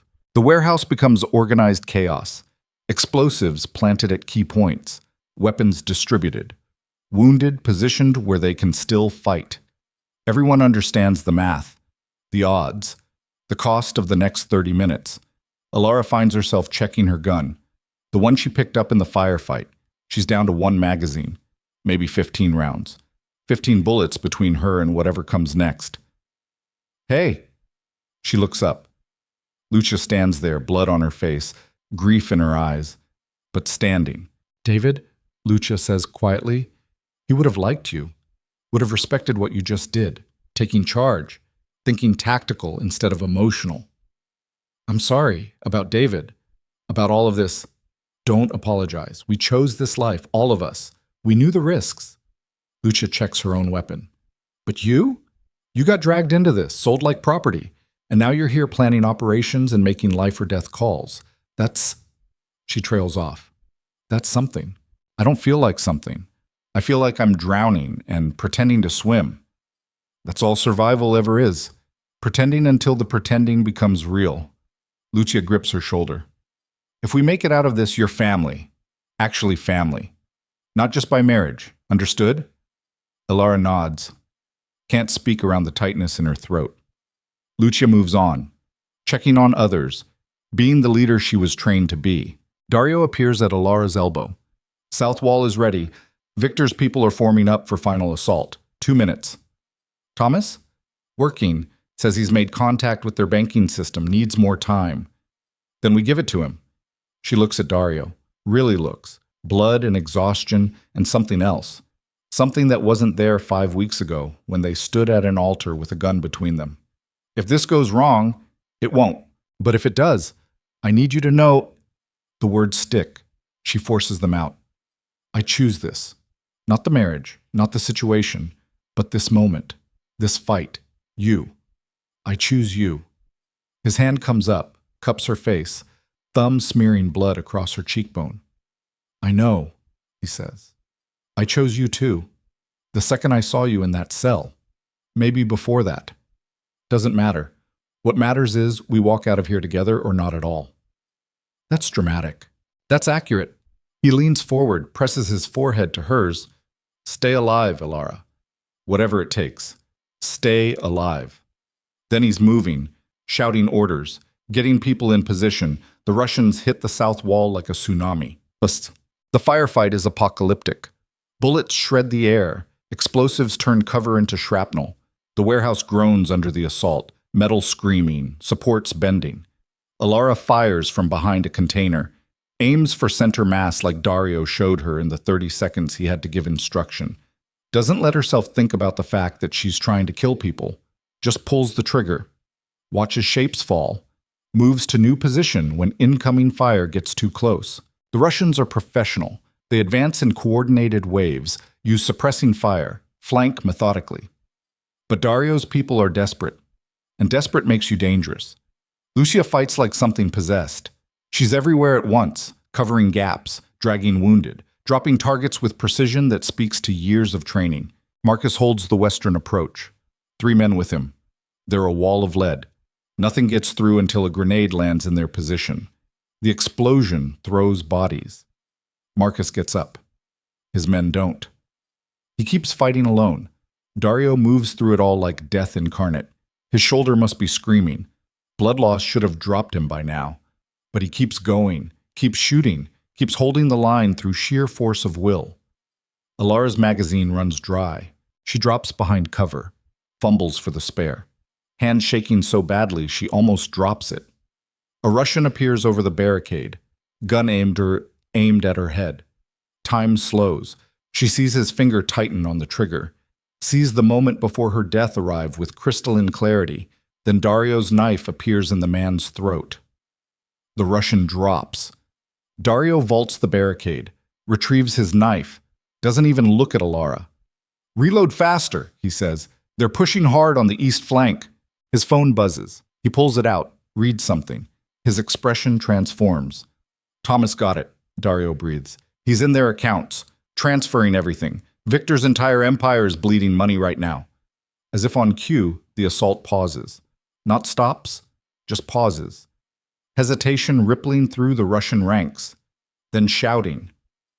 Russian words Elara doesn't understand, but the tone is clear. Confusion, panic. Someone screaming orders. "They know," Lucia says. "They're realizing what's happening." The Russians pull back. Not a rout. Organized withdrawal, leaving suppressing fire, but retreating to regroup. Daario grabs his radio. "Thomas, status?" Thomas's voice comes through crackling with static. "Transferred 300 million so far, spreading it across 200 accounts, deleting access records. They'll never recover it. But boss, they're gonna know it came from us, from this location. When they figure it out, how long until they do?" "Minutes, maybe less. Their IT people are good." An explosion rocks the warehouse. Not from the south wall, from deeper inside, where Thomas is working. "They found me," Thomas gasps over the radio. "They're in the building, multiple contacts." Gunfire over the radio, screaming, then static. "Thomas!" Daario's voice cracks. "Thomas, respond!"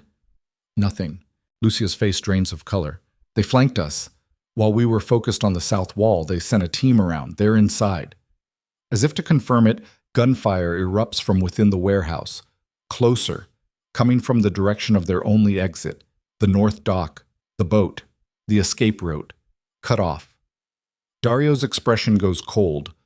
The calculation Elara's seen so many times before. Assessing, planning, accepting. "We're boxed in," Marcus states. "South wall is Russian forces. North dock is compromised. No way out." "Then we make one." Daario reloads. "Lucia, take 10 people. Hit the north dock hard. Clear it. Get to that boat." "And you?" "I'm going for Thomas. If he's alive, we get him out. If he's not, I make sure they can't undo what he did." Daario looks at Elara. "You go with Lucia." "No. This isn't negotiable." "You're right. It's not. I'm going with you." Elara stands. Every muscle protests. Doesn't matter.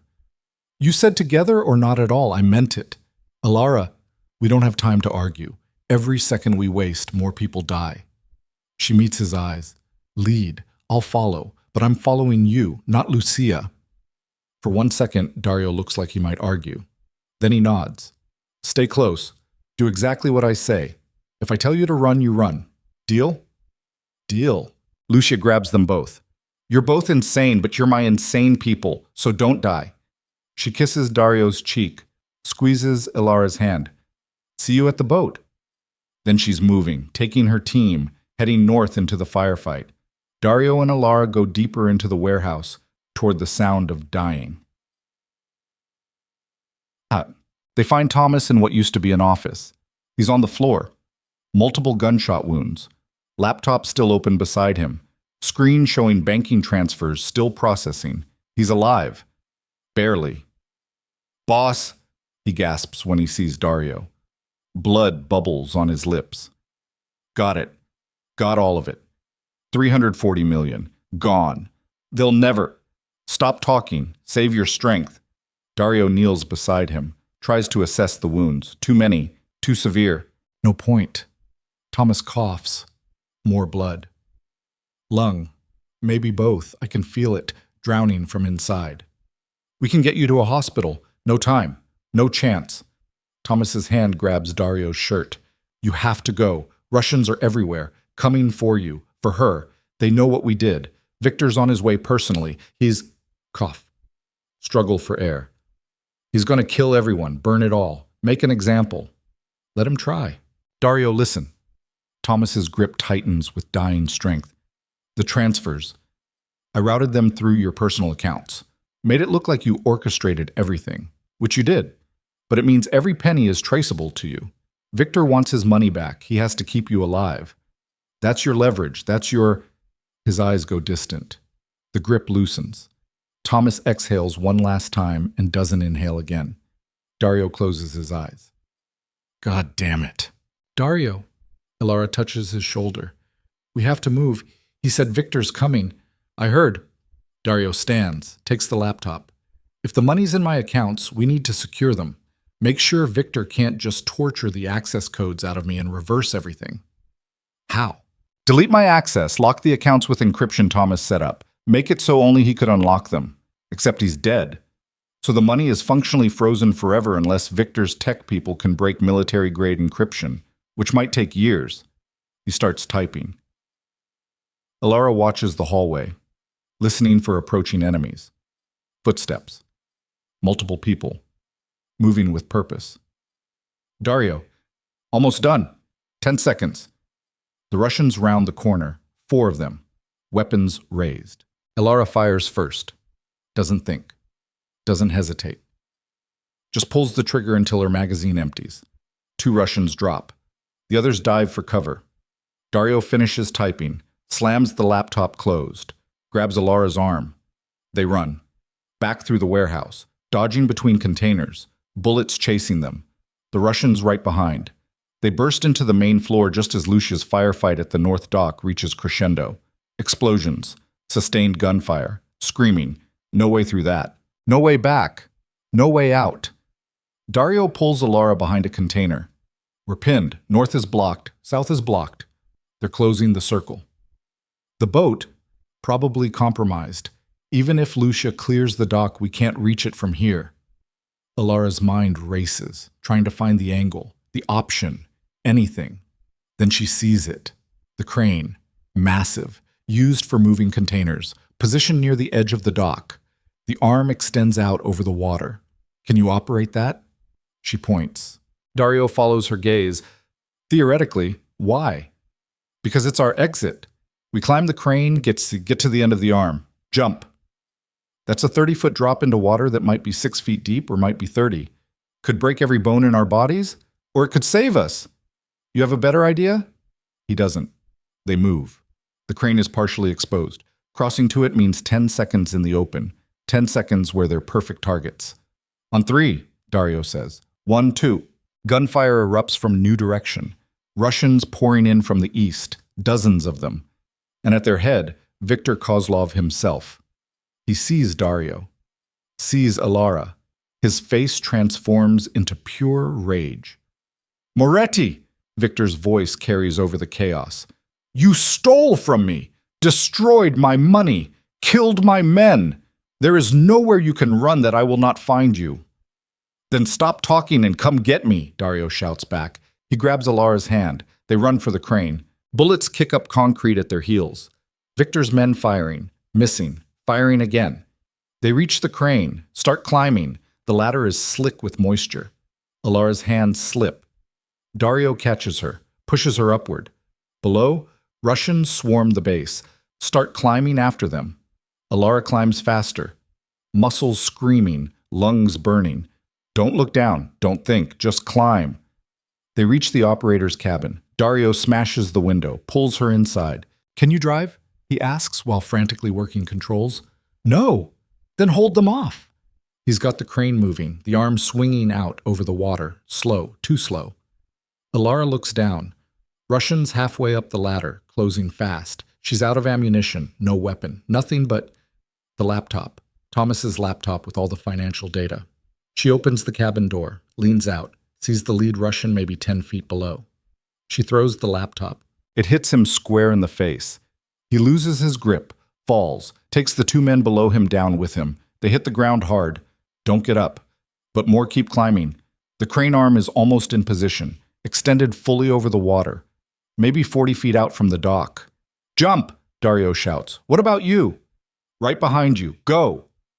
Elara climbs out of the cabin onto the arm. It's narrow, wet, terrifying. She looks down at the water. Can't tell how deep it is. Can't see rocks. Can't see anything but dark water that might be safety or might be death. Russians are climbing onto the arm from the other end, 3 of them, moving carefully but fast enough. Elara closes her eyes, jumps. The fall lasts forever and no time at all. She hits the water like hitting concrete. The impact drives air from her lungs. Cold shocks her system. She goes under, disoriented. Which way is up? Panic threatens. She forces it down, kicks, finds surface, gasps air. Behind her, a splash. Daario surfaces beside her. Swim! Shore is 50 yards. Gunfire from above. Bullets punch into water around them. They swim.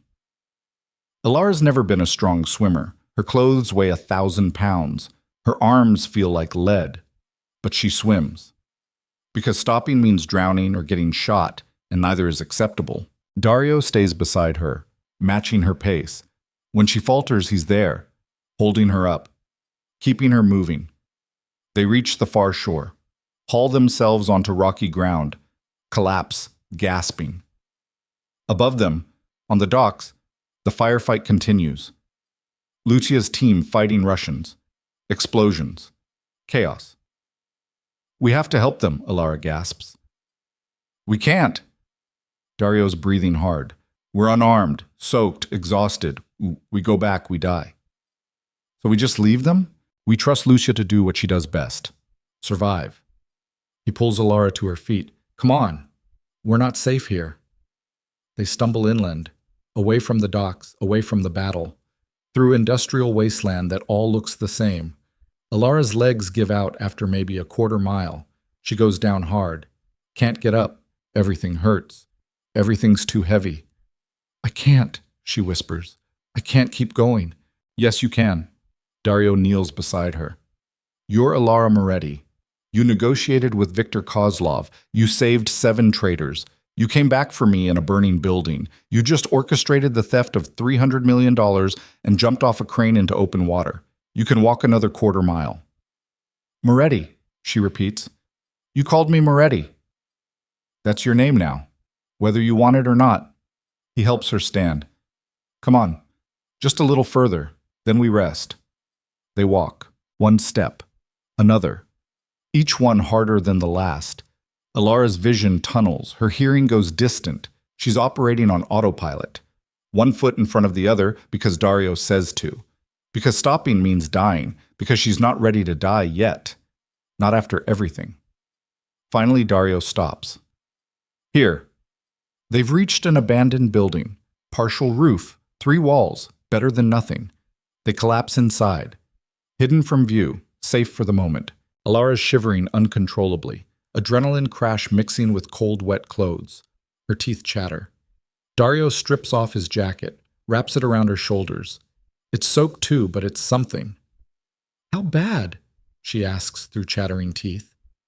Don't know yet. We lost a lot of people. Don't know who made it to the boat. Don't know if Lucia... His voice cracks. Don't know anything except we're alive and Victor is probably tearing the city apart looking for us. The money? Gone. Thomas locked it so tight even I can't access it. Victor's financially crippled. But that makes him more dangerous, not less. Desperate men do desperate things. They sit in silence, listening to distant sirens, the city responding to the war zone at the docks. What happens now? Elara finally asks. I don't know. Daario's honesty is more frightening than any lie. Victor's going to want revenge. Russo's going to see the chaos and make moves. Other families will circle like sharks. Everything I built is probably burning right now. So we lost. We survived. That's not the same as losing. He looks at her. You asked me once why I couldn't just walk away. Start over. This is why. Because the world doesn't let people like me retire. You leave, they hunt you. You show weakness, they destroy you. The only way out is through. Through what? Everything. Every fight. Every war. Until you win so completely nobody questions anymore. Or until you lose and become a cautionary tale. He touches her face. I'm sorry for dragging you into this. Don't. Elara puts her hand over his. I chose. Remember? I chose you. I chose this. Whatever happens next, we face it together. Together might mean running, disappearing, losing everything.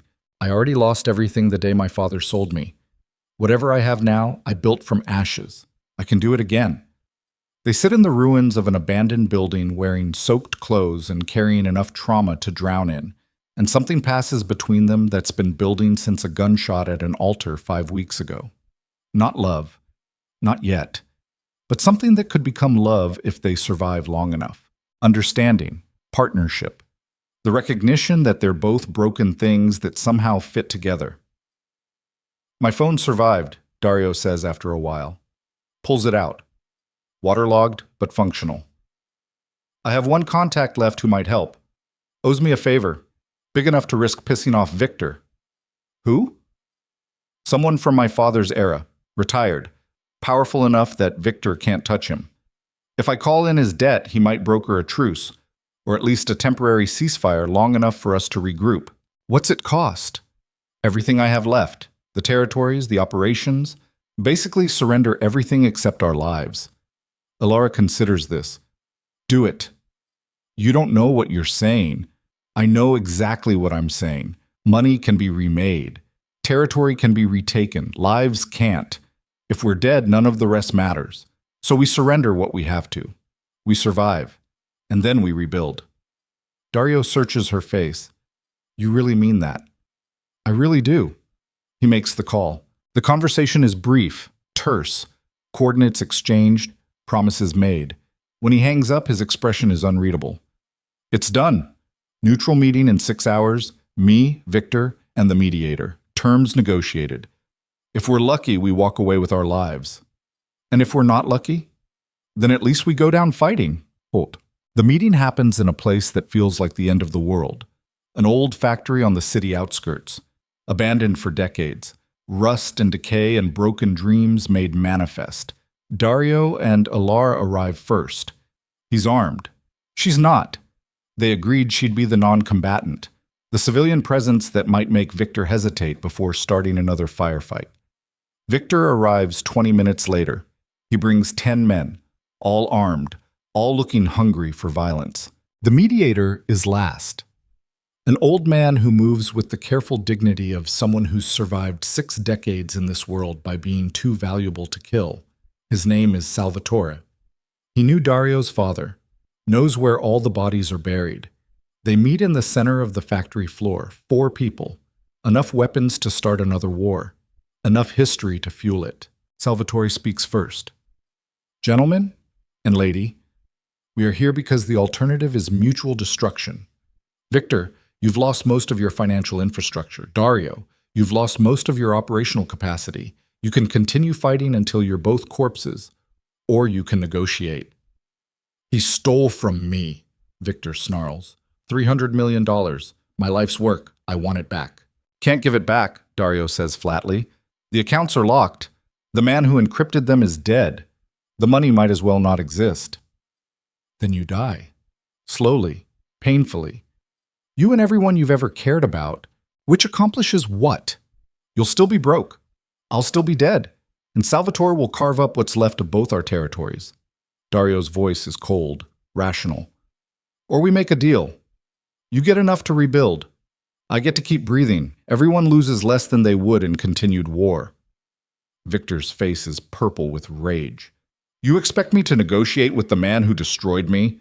I expect you to count bodies and do math, Daario shoots back. You brought 80 men to the docks. Maybe 20 walked away. I lost 40. Salvatore's people are already moving into the vacuum we created. You fight me, you lose to him. I fight you, same result. We're both bleeding out while he drinks our blood. Salvatore smiles thinly, doesn't confirm or deny. What are you proposing?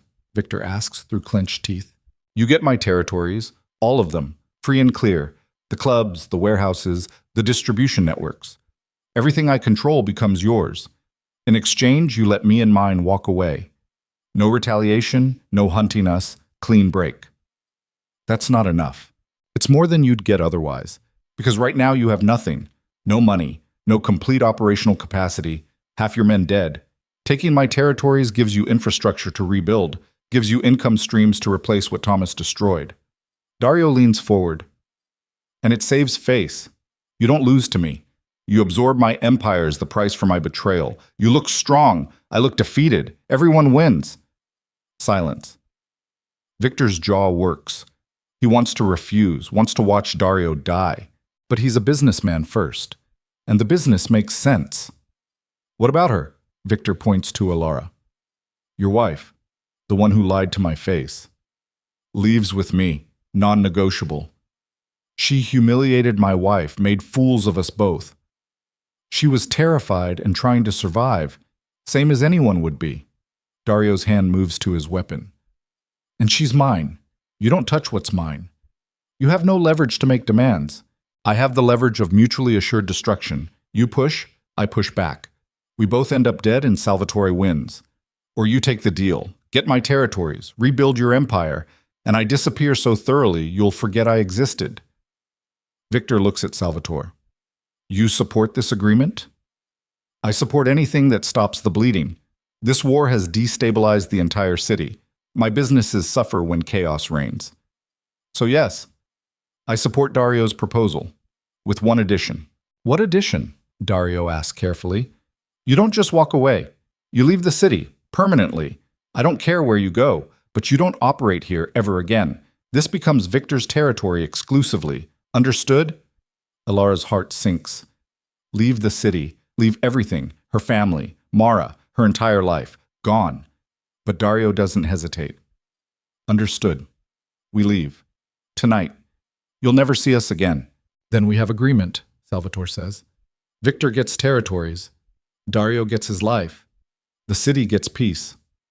He looks at both men. Shake hands. Make it binding. For a long moment, neither moves. Then Victor extends his hand. Daario takes it. The handshake lasts exactly 1 second. Both men look like they'd rather be strangling each other. But it's done. The war is over. Folks, they have 6 hours to leave the city. Daario spends it making calls, coordinating with what's left of his people. Lucia survived. She made it to the boat with 8 others. They're in hiding. Daario arranges transport for them, new identities, money enough to start over. Marcus died in the warehouse. Thomas is gone. David is gone. So many others. The butcher's bill for 1 month of Elara's life. She sits in a hotel room Daario rented under a false name and stares at her phone, the one he gave her. 3 contacts. Daario, Lucia, emergency, her entire world. She should call Mara, say goodbye, explain why she's disappearing. But she can't. Mara is 14, pure, still believes in happy endings. Hearing the truth would destroy that. And Elara has destroyed enough. So she doesn't call, just sits holding the phone and mourning the sister she'll never see again. Daario finds her there an hour before they have to leave. Lucia's secure, he says. The others too. Everyone who survived has a way out and enough money to disappear. Good. You okay? No, but I will be. Eventually. Maybe. She looks at him. Where are we going? South. Mexico first, then maybe further. Somewhere warm. Somewhere they don't ask questions about Americans with cash and no history. Sounds lovely. Sounds like exile. He sits beside her. I'm sorry, for all of it. You deserve better than this. I deserved what I got, which was survival. That's more than a lot of people can say. She takes his hand. We're alive. We're together. We're not in prison or dead. In this world, that counts as winning. Is that what we're calling it? That's what I'm calling it. You can call it whatever you want. She leans against him. Thank you. For not leaving me behind, for fighting through hell to get me out of that cell, for choosing me when it would have been easier to cut losses. Easier isn't always right. No, it's not. They sit in silence until it's time to go. Bust. The car takes them to a private airfield. Small plane, no flight plan filed, cash payment, the kind of travel that leaves no records. Elara boards the plane carrying nothing but the clothes Daario bought her and the phone with 3 contacts. Everything else, her old life, her family, her identity, stays behind. The plane lifts off into night sky. Below, the city glitters.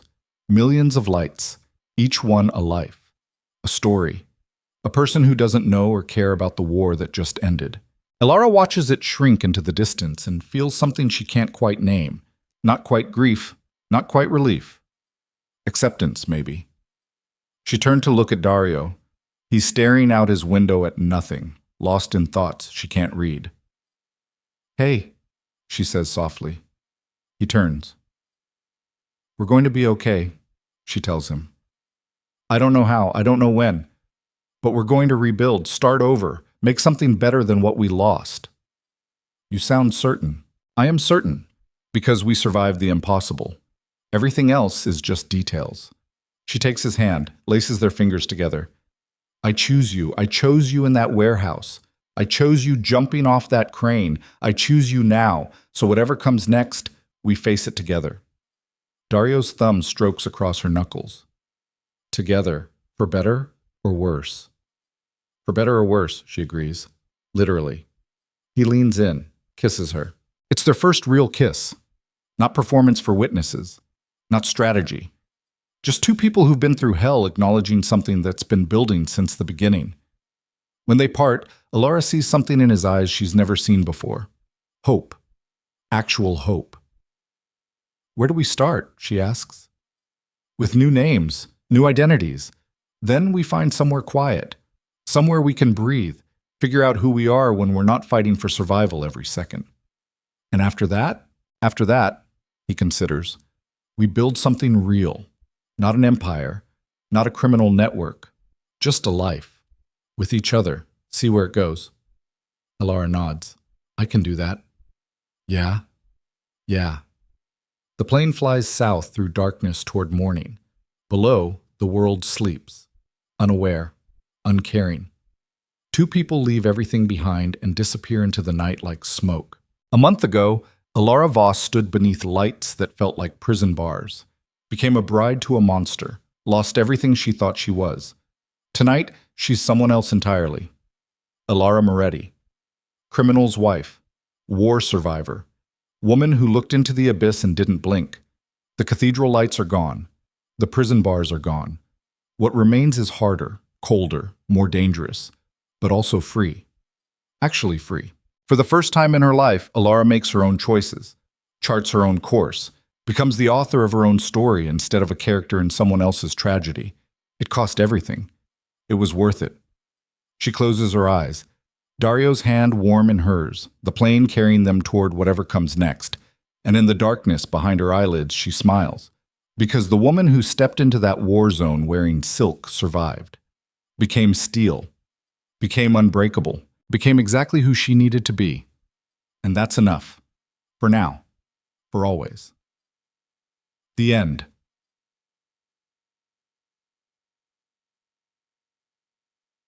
Somewhere in Mexico 6 months later. The beach house is small. White walls, blue shutters, garden with flowers. Elara tends every morning. She's barefoot in the sand, coffee in hand, watching the sunrise paint the ocean in shades of gold and pink. Behind her, the door opens. Daario emerges. Hair longer than he used to wear it, beard growing in. He looks different, younger somehow. The permanent tension in his shoulders finally easing. Morning, he says. Morning? She doesn't turn, just keeps watching the water. Lucia called. She settled in Barcelona, likes it there, thinking about opening a restaurant. Good for her. Marcus's family got the survivor fund. They're taken care of. Good. They stand side by side, not touching, just existing in the same space, peaceful. I heard from Mara yesterday, Elara says quietly. She sent a letter to the P.O. box. Wants to know where I am, if I'm happy. What did you tell her? Nothing yet. Still figuring out what to say. She sips her coffee. That I'm sorry, that I love her, that I'm alive and safe, and she should move on with her life without me in it. That'll break her heart. Yeah, but it's better than the truth. Elara finally turns, looks at him. You okay with this? The quiet? The normal? I'm getting there. Some days are harder than others. But yeah, I'm okay. He moves closer, wraps his arms around her from behind, chin on her shoulder. We're okay. She leans back into him. Yeah, we are. They watch the sunrise together. Two people who found each other in the darkest possible circumstances and somehow made it through. Not unscarred, not unchanged, but alive. Together, free. And that's enough. That's everything. The waves crash against the shore, the sun climbs higher, and somewhere far away in a city they used to call home, life goes on without them. Exactly as it should.